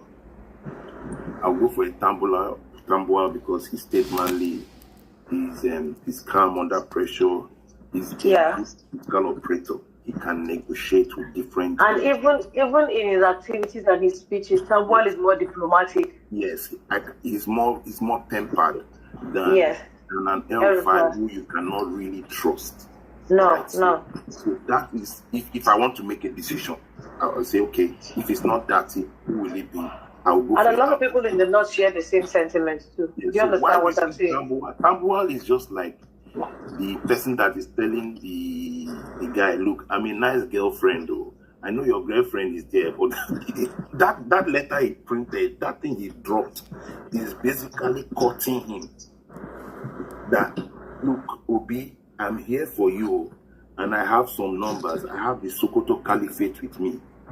And that Sokoto Caliphate means a lot because it can drive the way the Muslim North. And Sokoto Caliphate will cover Zamfara. It will cover people like Kebbi. You understand what I'm saying? Yes. So these are the moving needles. So everybody's bringing his. So I know why Dati has to now assert himself. Dati's stronghold is in the obedience. Yes. That his stronghold is in the obedience. So he needs to go to the party that he's sure that can give us that ticket. That is why he needs to move like that. So what you are seeing is, it's not only the presidential that is playing, the vice presidential ticketing is playing. That's why you see the Kanu man is quiet. Why is Kwakwa so quiet? Because he knows that he may have a battle with Shetima. He has a key that may give Tinubu a ticket within the KKK states. He has Kanu. So he's playing his own safe because they may remove Shetima. If Shetima is expired, cannot deliver much because Tinubu Shetima is already expired. What has he delivered? So it's all about, can I trade with Kwakwanso, bring him onto the APC ticket? Let me tell you something. So if APC wants to bring Kwakwanso, they know that it pays them more. And let me tell you why. For people, the KKK state, right? And the Kwakwanso is a movement too. It's like a cult. It's like a cult. So if Kwakwanso say, I'm going right, they are going with him. That's how it works for them. This is my biggest problem here. That's why are we running a zombie political system? No, that's what it is. That's what it is, madam. Oh my God. That's what it is. Madam, let me just tell you. All of us want a very nice, perfect, smooth Republican democratic system. But look, we are not in that. We have to look at our system and find the best. Our system is messed up already. For us. Our system is messed up already. You are saying, I don't want Obi to lose. I want Obi to be on a ticket. Can you hear me now? A ticket. Yes, we can hear you. Okay, then that's better. All right. So that's the problem that we're having. We're running a zombie movement. That's number one. Number two, because of the level of the corruption embedded in the system, a lot of people are not looking. It's very few people that are looking out for what will benefit Nigerians than what will benefit them. Do you understand what I'm saying? So that's why, even as Professor Sid said that if you go, you rather go for a Tambuwal over Erufai, which I stand for, even because if you can check Tambuwal's record. Do you understand what I'm saying? It's just that of a lesser evil. Even though I will go for a dirty over anything, but right now, as it's moving to the north, I don't even know. Another problem that we have again. So let me go back to when this conversation started. One of the biggest problems that we have is that Atiku man. That Atiku man is the problem, and APC are leveraging on that big time. Because APC are, let me tell you, if Atiku and Peter Obi does not agree, it benefits APC. I hope you know that. Because now the vote will be divided between Atiku and Obi, and that's what they want. And like I told you during the 2023 election, APC funded a lot of local LPs candidates so that they will reduce the vote going to PDP and LP, so that they will split the vote. That was the problem that happened. So they did that so that PDP will not win and LP will not win. So there were movement. Let me tell you, from an inner caucus, I heard that the person that was the Kaduna State candidate for LP was getting money from APC too. I'm not joking. I'm not even making this up. So imagine he was doing that. APC won over PDP in Kaduna landslide. Do you understand what I'm saying? Because they did that to reduce PDP's vote so that PDP will not win, so that they will get this thing. When they did the local government elections in Kaduna, how can you tell me that 23 local governments won all the local government elections? No other this thing won even one. Even places that we know are strongholds for the other parties. Do you understand what I'm saying? So it doesn't just look right. They're trying to run a one-party system. Everybody's trying to see how they can win, but all the people that are like PDP people are moving to APC, and they are there in APC crying, saying that APC is not giving them a headway to me. So they're just in the name of like, oh, they are APC, and that's it. But you stand to achieve nothing, because what they're trying to get more people into the party so that when it comes to time for election, they will say, all of you deliver your polling unit. So everybody will go and deliver their polling and they will deliver it to APC. And tell me how that works. If you are living your life and eating one carbohydrate every day, or protein every day, you are not doing balanced diet. There's no way you can balance. Because opposition is required for democracy to move, honestly speaking. I don't care how bad we want to do it. But that's the problem that we have now. So if only Atiku will listen to people that are advising him. Well, because there are a lot of greedy people that are surrounding Atiku, that every election period they are out to collect dollars. That's their own. They will not tell him the truth. They will not tell him the truth. Let me tell you, in as much as there was a time that one of my friends came to New York, and I think he was doing one of these general assemblies. And one of our friends that was a military man came, and all of us were hanging out in New York City.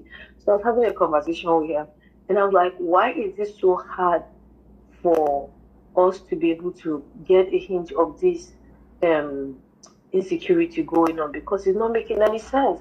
And they keep increasing the budget for security. Do you know what the man told me? Military top officer, he said he can't stop. He said because the people in the system that are benefiting from that military budget, they are plenty and they are greedy and they cannot stop benefiting from it, so the insecurity cannot stop. Make that make sense. Make that make sense. So now with the whole issue going on in Nigeria, you would think that Nigerians are going out for the best. No. A lot of them are just saying that they'll soon collect 5K. They'll jump online and be saying this one is better, that one is better, and be dragging even the one that they know that is not better. And because the way they're acting like mothers that didn't treat their child well. And they're out there looking for wives to marry their sons. And they'll go and give their badly behaved sons to marry somebody's daughter and be taught into a punching bag. That's what it is. So, what my question is, what kind of votes are they canvassing for? You're just canvassing to win? Yes. With all this. It's just to win, and they have nothing. And that's why I said Nigerians, even though we went to school, but a lot of us, the school is passing to us, a lot of us, we are working based on stomach infrastructure, because at this point that we are, in 2025, we are supposed to be able to hold our leaders accountable. Anybody that wants to be your president, if you have the audacity and the balls to ask a woman that you are dating what she's bringing to the table, you should ask your leader that wants to be your president what he's bringing to the table. If Nigeria is your company, you're going to hire a CEO, will you just hire the person because it's your tribe? No.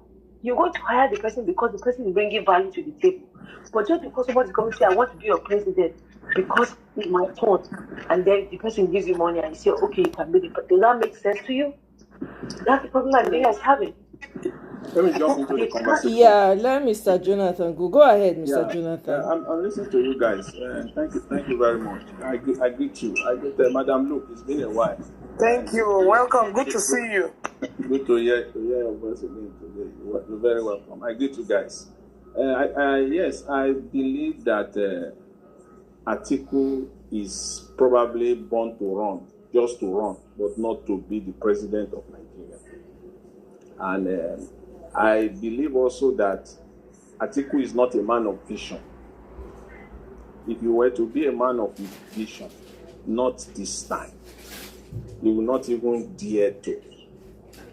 Everyone is saying it, everyone has been saying it. This is not the time. Play the role of a statesman. You will be better off. History will remember you for good. Your legacy most likely will be written in gold. That's why I concluded that I don't see him as a man of vision, because the handwriting is very clear. There is no pathway. There is just no pathway in this present dispensation, this time, this season, this moment, 2025, running to 2027. There is no pathway for Atiku. And it has been stated here again, as I was listening to you guys. People supporting him is for their own pockets. Period. They are just doing it. They know that they will collect it and they will move on. There's no pathway for Atiku. Whichever way you want to look at it. Where do you want to start from? Those people that are saying that it is for the North. The North it is only the North that can beat Tinubu. Even if it is the North, will it be Atiku? Again, at this time, at this season that we're in, Atiku. Which pathway? Let's be frank. Let's start with which pathway for Atiku? Nigerian political dynamics.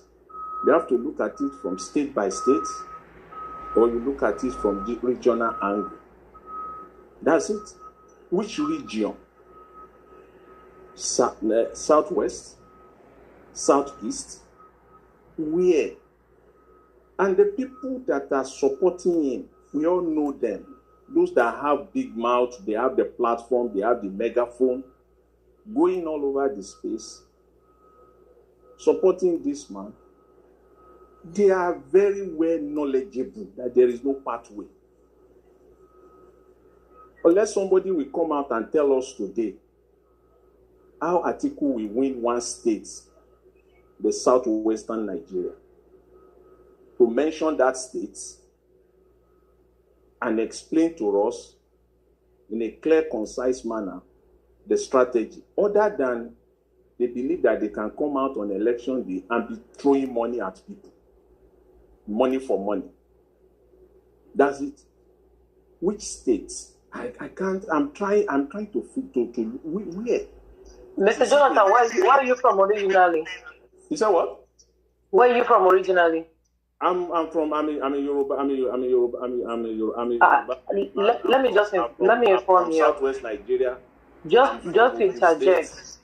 I'm from Ogun State and I'm from Abeokuta, to be precise. Okay, let me borrow 30 seconds from your time. Atiku has a very strong hold in the North. That's number one. Number two, a lot of people that are supporting him are just supporting him because of what they benefit from him. And a typical Hausa man goes to where his tomatoes. Let me just tell you this, especially the illiterate and semi-illiterate. And I want you to know that the number of the uneducated ones surpasses the number of the educated ones. And that's why everyone I was talking about Konkoso, I say Konkoso is a movement, is a cult. If you go to Kano, before you see somebody with any type of hat, you will see them with a red hat, with that kind of mag, that kind of Tinubu's hat that has that logo on it. Konkoso's own is red. The women, you will see them with red gilly. So if Konkoso says he's going straight, even the straight is going to lead them into a river. Wallahi, they are following him. Madam, this is what I'm saying, Jonathan. I just want you to understand that. Let me go break ahead. it down. I was just, coming up. I want to break it down so that I will not be misconstrued. I started with the Southwest Nigeria. There is no state that Atiku will win there. This is 20, as they always say, that 24 hours in politics is a long time. Now we're talking of a year, we're talking of almost 2 years. That's like eternity in politics. Even at that, we can predict today that Atiku will not win one single state in the southwestern Nigeria. Let's come to the south. Let's come to the southeast. Atiku is not going to win one state. I'm talking about season.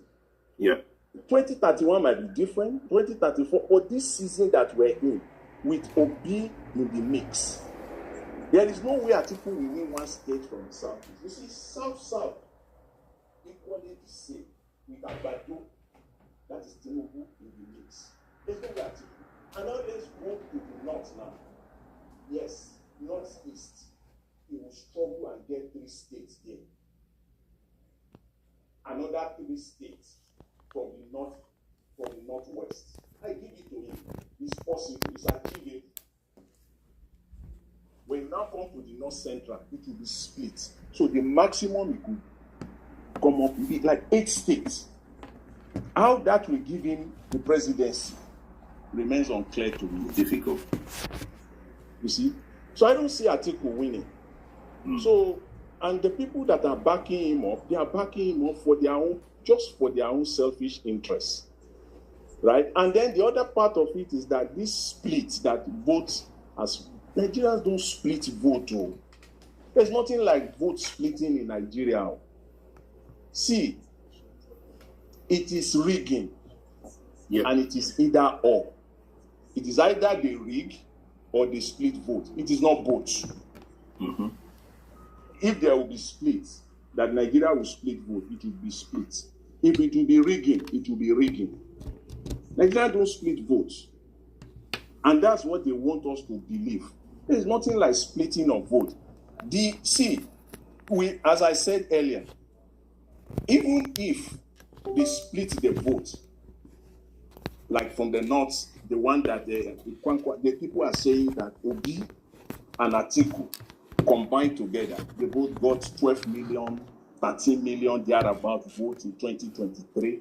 That if they work together, that 13 million votes will have come to one singular candidate. No, it's not. That will not have happened in Nigerian politics. That will not have happened.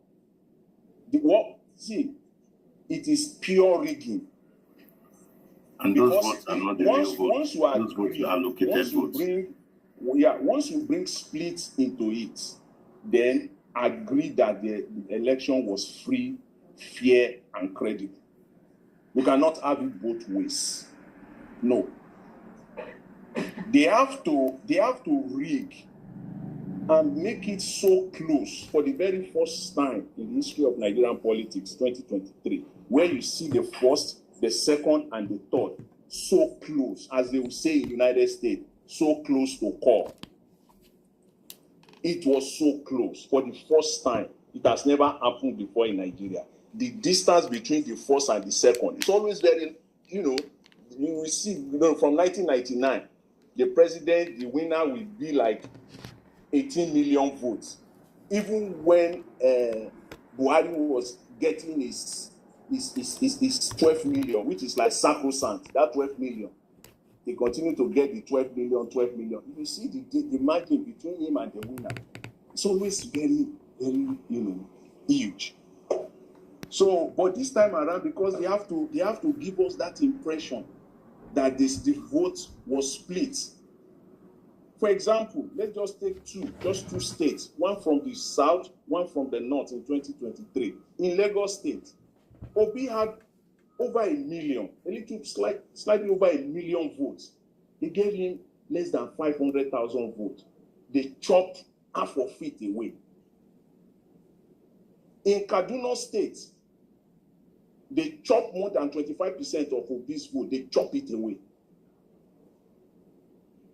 so that it will look as if the election was close or that it was, split. No, there's nothing like split. Like, first of all, I think you said just now that Nigerian electorate are not, they are not enlightening that much. They don't understand all this splitting vote for political strategy. They just vote. Yeah, what I want to say is that, sorry to go in, you're very, very spot on.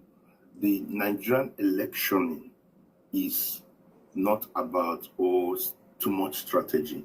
And the truth is this: Peter Obi won that election by a landslide. And when they saw the results trickling in, they had to abort it. And the only way to abort it is to create a glitch. Because the results that were coming in were not shocking from the south, but what was shocking to them in the results was that the results coming from the northeast and the north central were very big for Peter Obi, and so it would have been a landslide victory. So they needed to create it like a scenario and say, okay, let's give it to 6 million. How can it be that all the three candidates, they got 12 states each of them 12. Then Peter Obi won the capital city, Abuja, because they couldn't rig that one. That one is obvious because international eyes are on it. So the truth is this: knowing fully well that the 2027 election will not be counted with beavers and all those things we think, it's not going to happen like that. It's going to be by rigging. The rigging machinery, we have already seen it in every state, Edo, all the states. So what is happening is that it is now about strong gatekeepers. What I mean by strong gatekeepers, you have the Tambuwals, the Erufais, the Wikes. Whoever is a strong man this is the coalition of those factions. The question is that in the north, it used to be very easy. Buhari come out, 12 million guaranteed. Where he sways, they sway. But for the first time, the person that brings that 12 million is no more. So it's 12 million up for grabs. 2023 election exposed Kwakwanso. That Kwakwanso, you're only strong in Kano. So give you the Kano. That's fine, fair enough, take Kano. But you know, the other rest of the votes in the north is up for the biggest or the strongest gatekeepers. And this is Atiku's mindset that I'm going to be the top northern dog here to mop it up. But the truth is, like what Jonathan said, he doesn't have a pathway for it because the other guys, the Tambuwals, the Kwakwanso, the Erufais, they are going to open those votes. They are also gatekeepers. The thing is that they always brought it together. Now they are going to hold their own and bargain with it because that's what politicians do. You have a bargaining chip. That's why Obi is still on the discussion because he has a grassroots swelling that is unbelievable. He doesn't have one governor. He doesn't have many people with him, but he has the grassroots people. And that is why every governor is saying, don't come to my state, don't come to my state, because the momentum he's building from the grassroots is unbelievable. And if he can transmit that momentum to votes on the ground, meaning people that will fight for those votes. Because what the other politicians have is muscle. They have muscle. They have people to fight for the vote. But Obi did not have people that say, okay, this state, you're fighting for me. This state, you're fighting for me. This state, you're fighting for me. He didn't have that. So that is what people were saying. Okay, maybe through a coalition, the coalition will bring muscle to contend for his northern votes. Because he needs contention for the northern vote. To be honest, that he may not have the muscle to contend for the northern votes. And so that is why you see these other players playing that background music that, look, we can help you contend for that northern vote. Like I support what Jonathan says. Atiku doesn't have a clear pathway, even with rigging. He doesn't have a clear pathway to the presidency because the 12 million votes is not guaranteed. He wants to collect it, but it's not a guaranteed thing for him. So it's a problem. Tinubu is guaranteed in the southwest, except some places like Ogun State, but is guaranteed in the south. How is he guaranteed in the south? Some parts of the south, especially south side, because he has played an early game. If I install governors by hook or crook, the governors will ensure that by hook or crook, in the collation center, results will run according to how I want. That's the Tinubu strategy. There's no big thing about it. When they're saying his strategy is this, that's his strategy. Put my southern governors, give them what they want, tell them this vote is how I want it. That is why you saw the River State problem. You see that South? You see that South? Yes, South. With Mr. Peter Obi on the ballot. It will be fight to finish. Yeah, I understand that it will be fight to finish, but understand where Tinubu is coming from.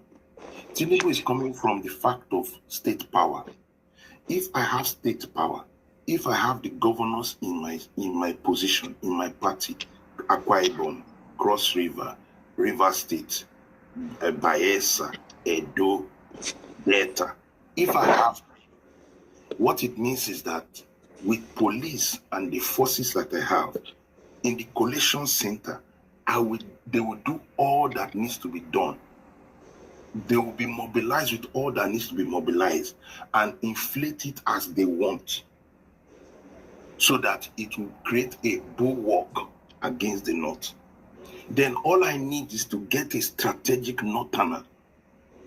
If I can convince Kwakwanso to come into my company and offer him all the goodies, he's sure enough. See, Tinubu wants assurance. He knows it's in the battle. So he's sure enough that Kwakwanso and his Kwakwansia movement, like what Madam Natu has said, will deliver Kanu for him by hook or by crook, because their son will be vice president. So this is how Tinubu is factoring it. He's looking at where is it that I can win? South, southwest, and one or two areas in the north. If I can grab it, look at what he's doing in Kaduna. The governor of Kaduna is with him against El-Rufai. That's why El-Rufai is mad like a mad dog. Because the governor that he put has double-crossed him. It's like... But you know El-Rufai sold that seat to him, right? Yes. El-Rufai sold the seat of Kaduna governor to the highest bidder. Yes. So he sold it to the highest bidder, and that bidder has double-crossed him. It's like mafia. They have double-crossed him. And so El-Rufai is feeling, oh my God, this guy has weakened me. He has broken my hand. I gave him my doors. I gave him my castle. And basically has driven me out of the castle. And that's the truth. The reason why they have not dumped Wike is because he wants to work with Wike. If he was able to work with, what's his name? Simful, but he would have thrown out Wike since. But Wike played a good one and still held his ground. That's what... So Tinubu is playing on the sense, if I can hold the governors that I want, and I count the numbers, crunch the numbers, and the numbers can take me out, destabilize these guys, that's his route. So Tinubu is working on his political route to power. Now, the question I want to pose here is, what is going to be Obi's route to power? Obi's route to power is majorly domiciled with the people. That is why Tinubu always will try to use the governors as his foot soldiers to disrupt the people movement. But I thank God for what Madam Luke said. The obedient are now rising up, especially through the birthday, to tell the political class and Tinubu's moves that we are on the ground. This man has people on the ground. Now the question is, can the obedient movement, can we translate 2 or 3 times more than what we did in 2023 to the ballot box?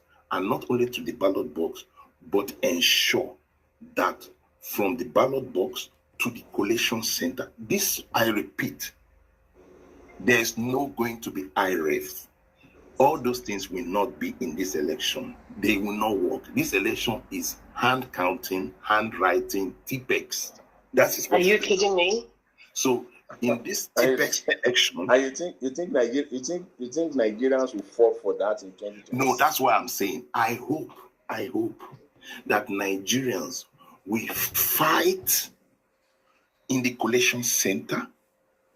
We travel with that thing, with the professors that will be traveling to INEC headquarters to call it, because even in the plane, they will TPEX it. Because even at the collation center, it's not enough. When it travels from Bayelsa to Abuja, and the man appears in Abuja with his paper, ensure that that paper is what came out from the collation center. That's the fight we are talking of. It's the fight we are saying at each point when they will call this thing physically. We are not following RF again. RF is useless at this point. So that is the strategy that must be in the obedient camp to ensure that nothing moves, because it's not everybody that will be like Professor, the woman professor that's helped Abia State get the good governor. If not, Abia governorship would have been off. They called her to Abuja to change results, and she refused over a dead body. She said no. So not everybody will be like her. So that means the onus is on us, the Nigerian people, to say, you know what, this election, we're going to follow it bomber to bomber. If we can guarantee that, then it will be either Obi goes with his daddy, which is okay for us. We go through the 3-man horse race, and then Obi will have a chance. Because you know where Tinubu will still have, where Tinubu's problem will still be, in the north, is that even if he ended up having Kwankwaso on his side, and he is able to get the Kanu votes, remember that whatever he got in 2023 is not sacrosanto. That number from the north will shrink. Yeah, definitely. It will shrink. So it's going to be, everything he will gain in Kanu, even if he goes to Kanu and fight tooth and nail to manipulate it and get Kanu. It will be neutralized from other states in the north. So at the end of the day, it will be a wash for him. Yeah. And they already are aware of this fact. That's why. Yeah, but he wants to back it up. He wants to back it up with Lagos and River State. You see, that's why the interest of River State to him, to make sure that his paddy man, Wike, is not disgraced. That's why he did all. The only state that I'm confident of, that I will not remove from the column of Peter Obi if he's on the ballot in 2027 is Lagos. I will not remove it from his column. Lagos will remain Peter Obi. As a matter of fact, they will even find it more difficult to rig Lagos. Yeah, but the problem is what he has whipped up. He has whipped up the tribal sentiment to the highest level ever seen. The tribal sentiment that he has whipped up within the Southwest and Lagos in particular. And he's also whipping that sentiment in other South states, although on the ground, the people are not in connection with their governors. But he's whipping up so much of this sentiment and bigotry that sometimes, which amazes me, that in places like the Yoruba-speaking states, they take up this sentiment like a vote of honor. They do it without even thinking. Even most educated people, it's shocking. So they go out of their way to say, okay, this is what we will do because he's our brother. It doesn't matter what happens. What operates most for them in the Southwest is fear. It's fear. You remember the Mama Shukudi story in Lagos, that nobody should come out and vote. It is fear. It is not that they don't know who to vote for or who they want to vote for. Yes.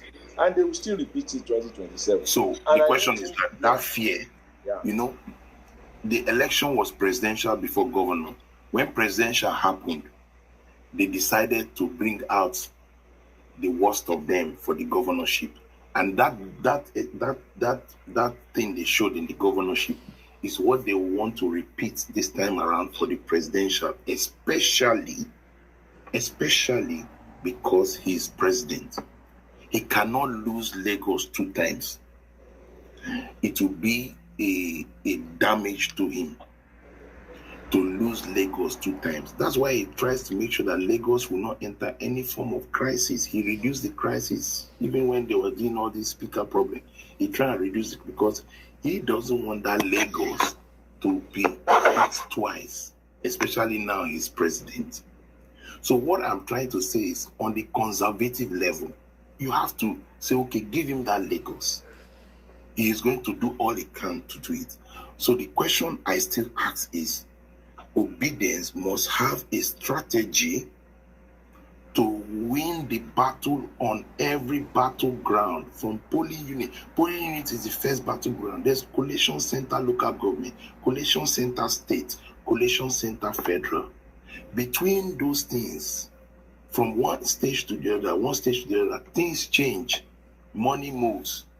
So we should be able to battle it. And I think that's where Obi is coming to say, can I have a coalition talk? Because what coalition is doing is they bring the muscle for those centers. Because what Tamboa will do for you in the north, it will be maybe more than what 3 or 4 obedience can do. Tamboa can move as fast as possible through those loops. Erufai can do those loops. The strong men in the middle belt, those generals, David Mark, all those people, they can run those loops for you. Are you saying that if Tamboa or Erufai is the presidential candidate, no, vice, then this calculus that you are putting on the table will work? I'm not saying them as presidents. I'm saying them as vice. As vice presidential candidate. Yes. You have to see in politics. And it's one of the things obedience have to. We want purity. We want purists. All right, but there's no purist. You have to create. I remember what Donald Trump said. He said they came into the common sense coalition. When he was coming for his re-election, he realized that I need to open the envelope beyond just the MAGA. I need to bring in people like Elon Musk, madness, people from the left that are tired of the left. So bring them in. Bring people like the health minister now, forgotten his name, the current health minister in his government. He was in Democrat. Bring people like Tulsi Gabbard. Tulsi was a Democrat. Bring them, common sense people. Create a big envelope because I need to win votes. And then he was able to give them juicy positions. So Obi, like I said, all he needs to do is say, okay, Tamboa, Erufai, what kind of positions will you need in this government that I want to create? We want to do something in the next 4 years, and I'll hand over to in this coalition, even before their primaries. In this coalition. So it's those deals that he has to get and say, okay, that will be vice president. But Tamboa, you will be this. The way the analysis you put forward could be vibe is if the likes of Tamboa and Erufai will see it this way, that the best shot, especially Tamboa, his best shot is to support Peter Obi fully, to support him, that he will become the vice president. But he's already cutting him now. He has to support. He must support Peter Obi. You know, you said earlier, I listened to you. Said Tamboa always bring out his ace card at the end of it. Yes, that is what he does. That we know that's what he does, and he's going to do the same. So we don't know where he will go. You know, he stabbed Wike directly. All this, the trouble. All this, but there's no 2023. It was Tamboa. Tamboa always follows the generic common sense. If his mission is to become the president of Nigeria at some time or at some point in the future, the best bet for him now is to agree to support Peter Obi fully, become the vice president. And come 2031, then that will be viable. But he knows that. Yeah, I think he knows that because you see, has Tamboa ever written a letter to Peter Obi? Is this today that Peter Obi is having birthday? Is it today that Peter Obi's birthday is known? See, don't let us fall for Tamboa. Wait, no, I'm not falling for. I'm saying that Tamboa. See, what is it that will be so close or closer than the primary venue? Not before, not 10 hours before, not 5 hours before. 1 hour. It is only 1 hour that Tamboa just stood up at the convention venue and said he's now throwing all his delegates to Atiku. Because the truth is this. Let me tell you why. I'll explain why. Tamboa is a very smart, intelligent politician. He knows Wike that this kind of character cannot be a president. There comes a time when a man will make a decision that choose this character. Is it Wike or Atiku that will be a better president? And the truth is that if I was in Tamboa's position, I would pick an Atiku. Wike is not a person that can be president. What you see with Tinubu will be small compared to what Wike can do as president. You know how you will test Tambuwa? To test him. If really it's true, to test him. I don't trust them. Let the ADC, from the get-go zone the presidential candidacy to the south. Now, and then if it comes out and say yes, it's support. But now let me explain. If they want to throw it open, I think it's going to emerge. You can't see, even if Tambuwa comes with everything, it comes with everything. Atiku is going to emerge. There's no. But at the end of the day, these are politicians. Tambuwa, and if just in their body language and everything, it's obvious that they know that the sentiment of the nation is that the power should stay in the south.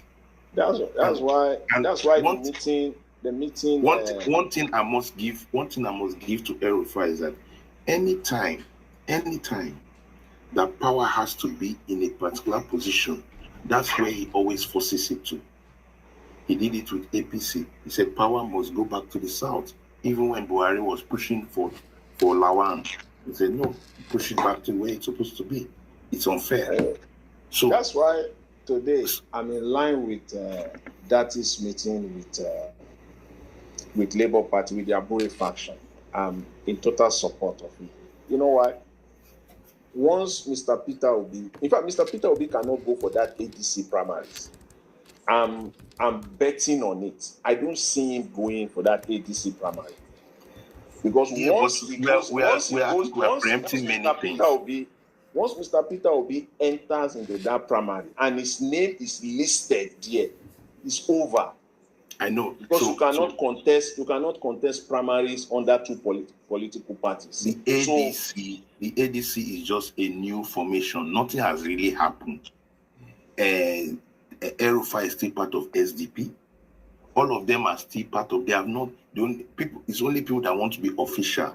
People like Amechi. People like now Atiku that have made it official, and this other publisher that is part of Atiku's team. All right. So what Obi has always said is that the Nenadi Usman faction of the LP gave him permission to have coalition discussions. He's free to do that. But I'm still a member of LP. That's what he said.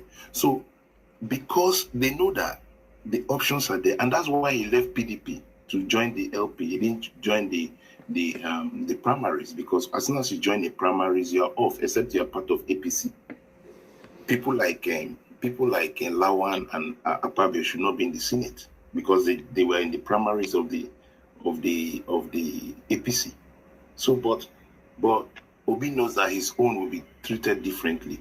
So that's why he's playing his card. That's why he has sent his lieutenant and say, look, can you sort out this LP thing on the ground while I'm discussing with ADC and we're watching the game. As soon as it becomes very clear that the ADC is inclining to do an open primary is basically Atiku primary. So if it's an open primary, you step away from it. I agree with that. If it is an open primary, you should just step away. Yeah, so he knows that. So all the options are up for him. It's not like he's locked into any option. So people should not really be worried. He has his obedient team. Wherever he swings, that's where they will swing. That's just simple. So at the end of the day, if ADC decides, because the owner of ADC has collected his paycheck, he has handed over the party to Atiku. So Atiku now will run a party, but Atiku doesn't want to pump his money, run a party for another person to run. If you really do that, so it's an obvious thing that he's not going to allow that. Spend all this money to bring the coalition together. So I fully understand the dirty movement, the dirty move today. I understand it. But if you are not deep to understand it, you'll be worrying yourself. But you must be prepared for the argument that the opposition, the other parties, the likes of APC, PDP, and other political parties. Their argument, which I see it as a very weak one, is that Peter Obi has gone to, sit on the same table with the people that destroy Nigeria. So you were ready to counter that. And it's a very valid argument. There's nothing valid about it. I've asked people to tell me globally in the whole world, in any country, tell me where somebody is going to contest for an election to be president of his nation, that he will not even sit down with the rebels. You will sit down with anybody you need to sit down with. Obi, during last time, Obi went to talk with Shoyinka. Obi went to talk even with the man with Boko Haram. What's his name? That one of these malams that he intercedes for Nigeria and the Boko Haram boys. He went to the enclave and sat with him. So you want to be president of a nation. So you shouldn't be scared to say, I can sit with Atiku, I can sit with El-Rufai, I can iron it out with them. It's about power negotiations. You can't just be running away and say you won't do anything. No, you will be president of the whole country. You're going to Nigeria is slightly different. Nigeria is slightly different. It's not things are not the same. Nigeria is not a normal climb. Right? Yes, I know you can. Yes, but even in societies, in the Western world, for example, you see, you hardly see people shifting from one party, shifting their allegiance. We are not in that space. Party. We are not in that space. Our laws are not in that That's space. why I say, Nigeria is not a normal. But you say you hardly see. But look at what happened in the last election in America. All right, you had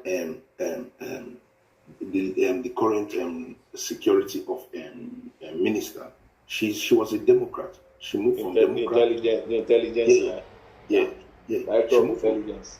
She moved from Democrat to Republican.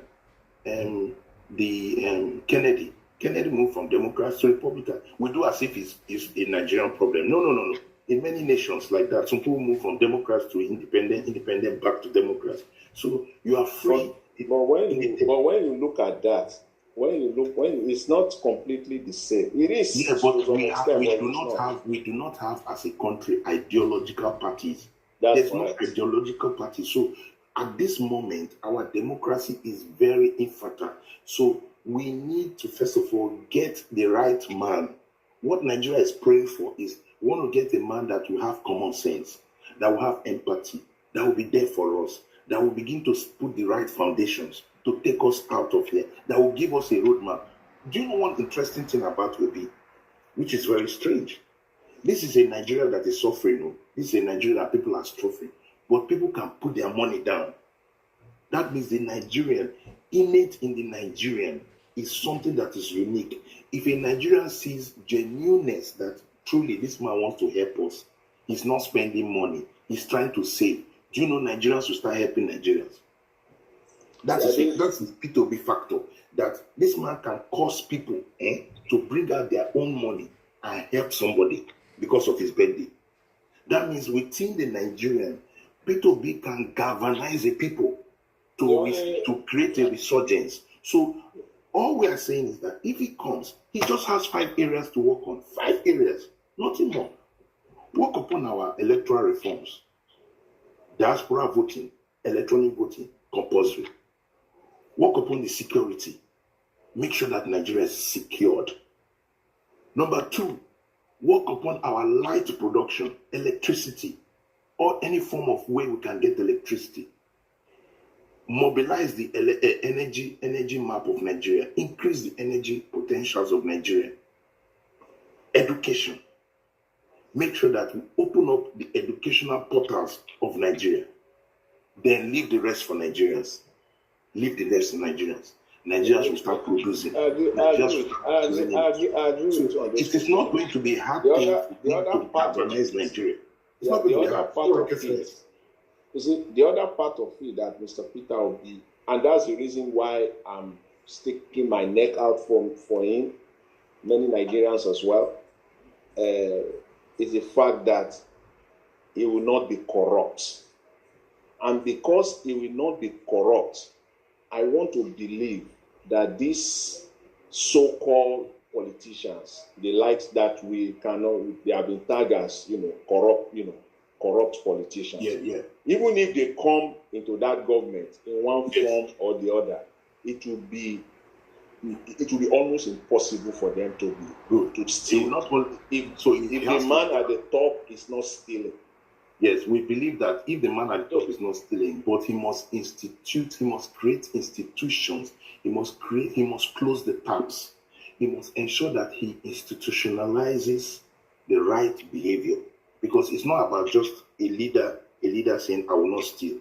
And Buhari said he will not steal. Buhari really did not steal much. Like, you couldn't say anything, but he allowed everybody to do whatever he like. No, you must say, I will not steal, but I will work on the system in such a way that even if you want to steal, the system will have an auto lock. The system will automatically lock against you. Because he has It's not that Buhari said people want to steal in every country. The system is not allowing them. The system has been structured in such a way that it becomes very difficult. Do you know currently this birthday, they are tempting him. They tried to, somebody gave him a house or something. He refused it. People tried to give him different things. He refused people's properties. Actually, it has now come out that he was offered an oil well and he refused an oil well. Who refuses oil well in Nigeria? Tell me, who they refuse oil well? If they give you oil well this year, you are now made in that country. He refused an oil well. So that means it's a man that knows that he has got wealth and he has understood the power of wealth. And wealth has not corrupted him. He's still his normal self. So it means that he is going to look out for the Nigerian. And then looking at what are his passions. Because apart from their normal talk, you look at the normal thing the man does. You see, one of his passions is education. Okay, he's somebody that likes to promote education. Look at where he donates money. It means that's where his heart is. So, okay, in areas of education, okay, we can give it. Then look at him in terms of, okay, yeah, in Enugu, he did a lot of road constructions because Enugu, Anambra area was very prone to erosions. So he did a lot of good road constructions that are still very stable today. So that means his infrastructure. He's the only governor that did not have a guest house in Abuja. So he's going to be highly conservative. He's going to be highly conservative. Even his position, he spends money. Even his position on road construction, yes, is completely different from what we currently have or what we are used to in Nigeria. It's not about embarking. Yeah, he doesn't embark on new things. He works on what is already available and sees, okay, this one that's available, make sure that they are okay for people. So he's somebody that will be very conservative. Because the way and methods that the likes of Wike steal Nigerian money is to embark on brand new useless project. road construction. That is infrastructure to them. Their infrastructure starts and ends at road construction. New ones. That's what they mean by infrastructure. That is so based on that, then the other thing is that because he's a trader, he's a businessman, so he understands the basics of economy, buying and selling, production and all that. So, and he has already been involved with it with a lot of rice farms in the north. He has been involved with a lot of textile industries. He has sponsored them as a banker. So he understands the rudiments of energizing an economy to produce for itself. He's an Anambarian. So Anambra, of course, they are all businessmen. So I do not see and he has been a banker. So it's not like he has been a bank chairman. So he understands the rudiments of finance and modern day financing. And he is very strong on microfinancing, which is one of the drivers for economy to shift nations. That's what's happening in China. That's what's happening in other nations of the globe.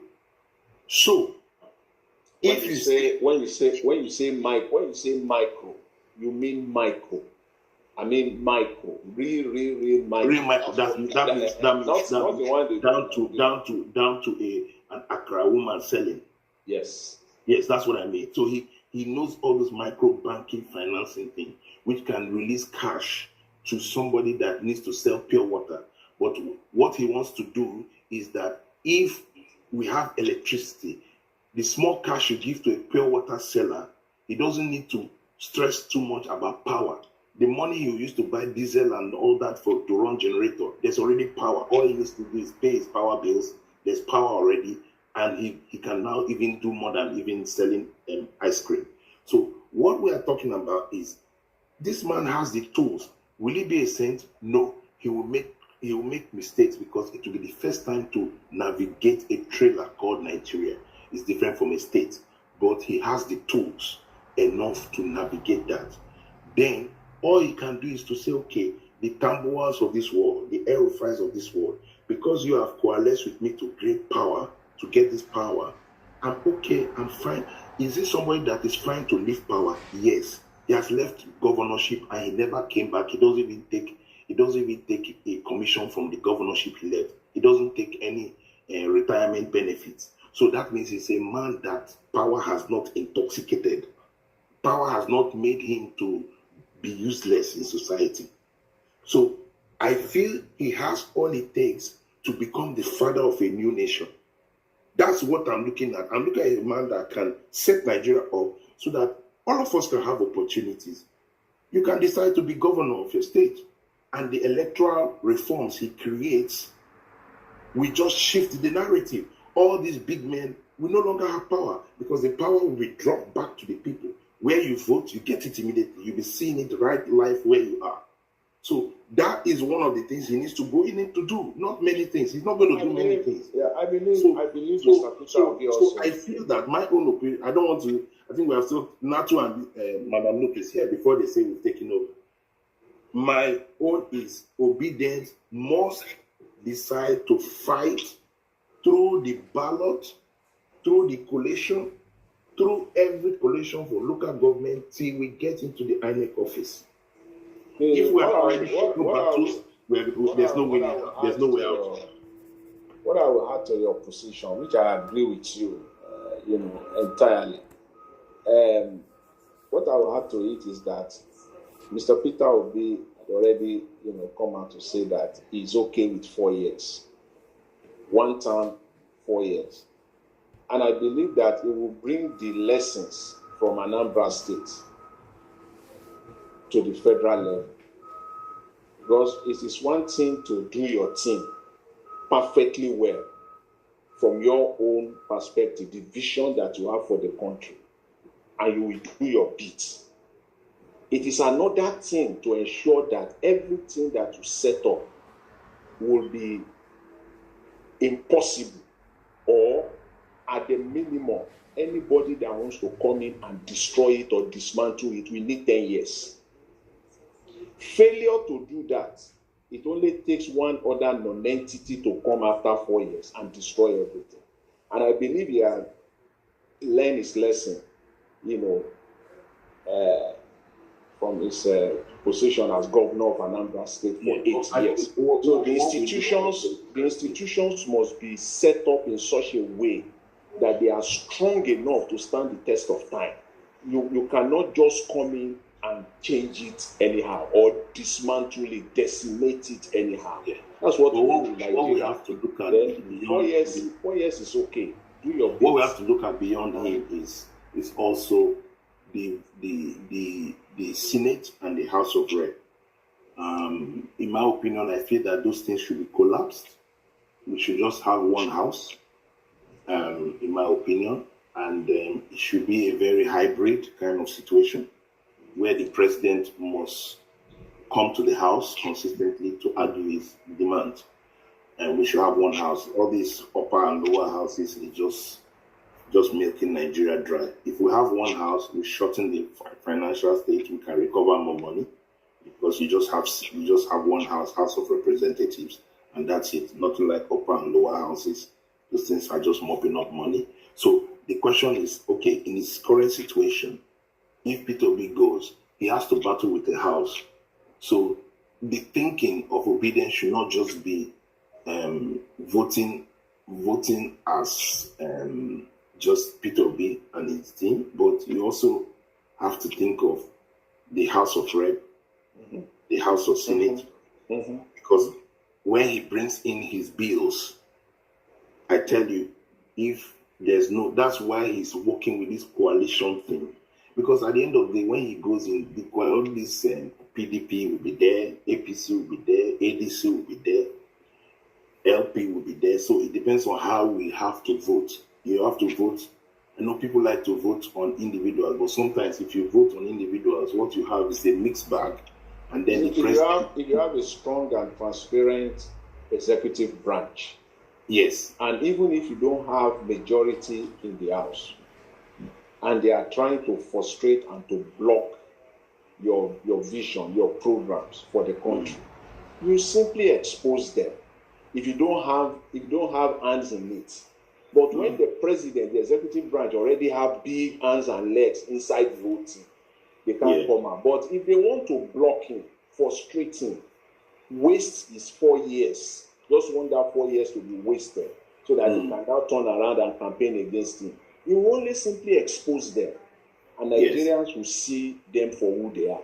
So either way, because getting majority in the House is more difficult than winning the presidency. It's a lot more education will be needed, because that is pure grassroots. Yeah, but Nigerian voting is bandwagon voting. Yeah, so we vote. Let's say he wins, it's just bandwagon. It starts falling, because Nigerian politicians, they follow where the milk is, so just move. As soon as I tell you, if Obi is president, all those people in APC, PDP, they'll just come to Labour Party. And they will say, whatever president says, we agree. That's how Nigerian politicians are. They don't have any. They don't have any morals. But he also, at that point in time, he also should discourage it. It shouldn't be that. You see, the Nigerian politics that when they benefit from the electoral laws, that's when they benefit from the bad system. Yes, that bad system that brings them in, instead of them to come in and now change that bad system, they want to continue to benefit from that bad that's system. where we want to ensure that the electoral laws and the judiciary, and the fifth thing I was talking about was judiciary. So the judiciary and rule of law, just like what happened in River State, people, they come from a party, but yet they come with photos and everything, but they go to the judiciary say there's nothing like that happens. So all those kind of things. So if there's a decamping from a political party when you have already been elected, then you should lose your seat. So all those things must be enshrined in such a way that, like I said, if you work on the system, then basically people will stop behaving in a rascally manner. But it's because it's very easy to know a crooked president right off the bat. Once he comes in, it's very easy. And see, as we're supporting Peter Obi, we also stand ready to stand on the path of truth when he becomes the Nigerian president. And I'm very conscious of it when it's just a matter of time. When he becomes the Nigerian president, we stand ready also to come out and say it the way it is. The way you will know a crooked president on that judiciary side is the one. You will know a crooked president. A president that comes in and said, and then try to come and start painting it for Nigeria, romancing around it, that the funding of the judiciary will still be coming from the executive. Then you know that president, I don't give a damn way he is. He must from day one say that, see, the funding, the judiciary will have to come up with their own budget. It's not going to come from me. This is what they want. This is what you need. You will get it directly. The way state get their money, that's how you also will get your money. I'm not going to manipulate it in any way. But if any president comes in and is not telling us that, we have to go through the law, this is what the Constitution says and all the rest, then that's a problem. That means it's not ready to change the country. Judiciary is very, very crucial, very, very important. they must be truly, truly independent. The way they get, because the whole corruption comes from the way they get their money. It is the president, and I mean it, the president that allocates to them what and what they will get. If they are not on his side, he shrink it. If they are on his side and he knows that they can get there, he balloon the whole thing up. He gives them bonuses and everything, increase their salary 100 and go increase it by 140%. With all the bonuses and everything, it ran to about 220%. So that's not the way it should be. So I agree with you entirely. Those are the areas that we need to improve on. And the only person that can do it for us at this time, at this season, I don't see any politician that is true enough. I don't see. I can't. I just don't see it in Nigerian political space right now. Other than, and it's even shameful for us also to be saying it's only one man. Sometimes it's very, I feel ashamed to be saying that in Nigeria, the entire Nigeria, that as we speak, is only one man that we can speak of. It shouldn't be so. It's so. I don't think it's only one man. It's just one man is already tested. It's already tested and tried. It's about being tested and tried. You said something earlier. You said Peter Obi was offered oil well, he refused. Even the people that we perceive or we believe that they are good, they are okay, let them come out and let them scrutinize them halfway, just halfway, the way Peter Obi has been scrutinized, if they will still stand clean. I as a Nigerian, I don't know. You see, that's why some of us have a problem with the show issue, because Showore, yes, radical, nice guy, but has he been tested in the waters of the Nigerian politics in terms of governance? And then where he has power to govern, where he has power, and then what does he do with it? When he has means, access, what does he do with it? Can it blind him? Can it take him to different places where he has never been? Because power and access is a very different thing to when you overwhelm. And I think that's the gravitation towards Peter Obi, that he has been tested with power, access, and means. And he has come up on the other side with relatively no issue. So basically, we can trust him on that.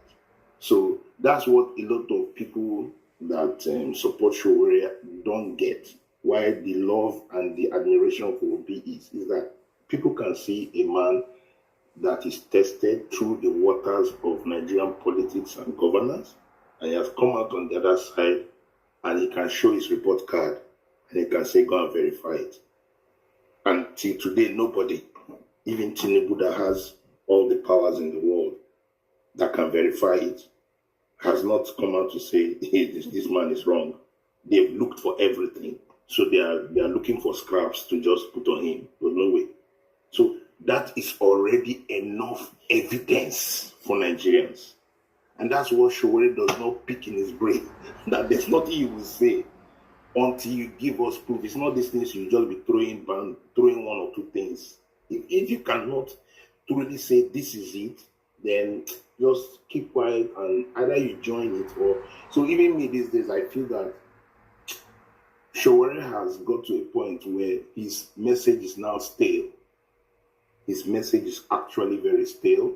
It's not resonating again because we don't know your agenda. If your agenda is what the Nigerian people are looking for, good governance, and we have seen something that is similar, and yet you are trying to cast aspersions, then there's a problem. So yeah, that's my take. Natu, Omoye,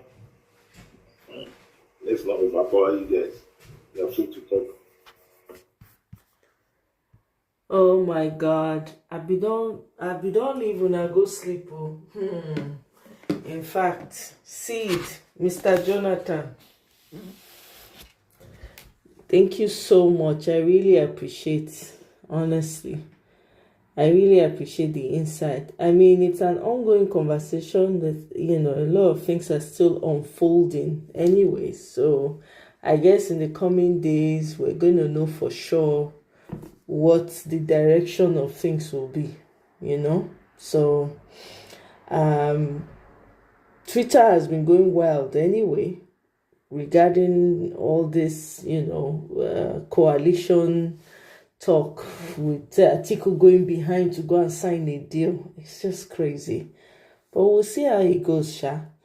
And I do well, thank you very much. I will see you guys on my next one.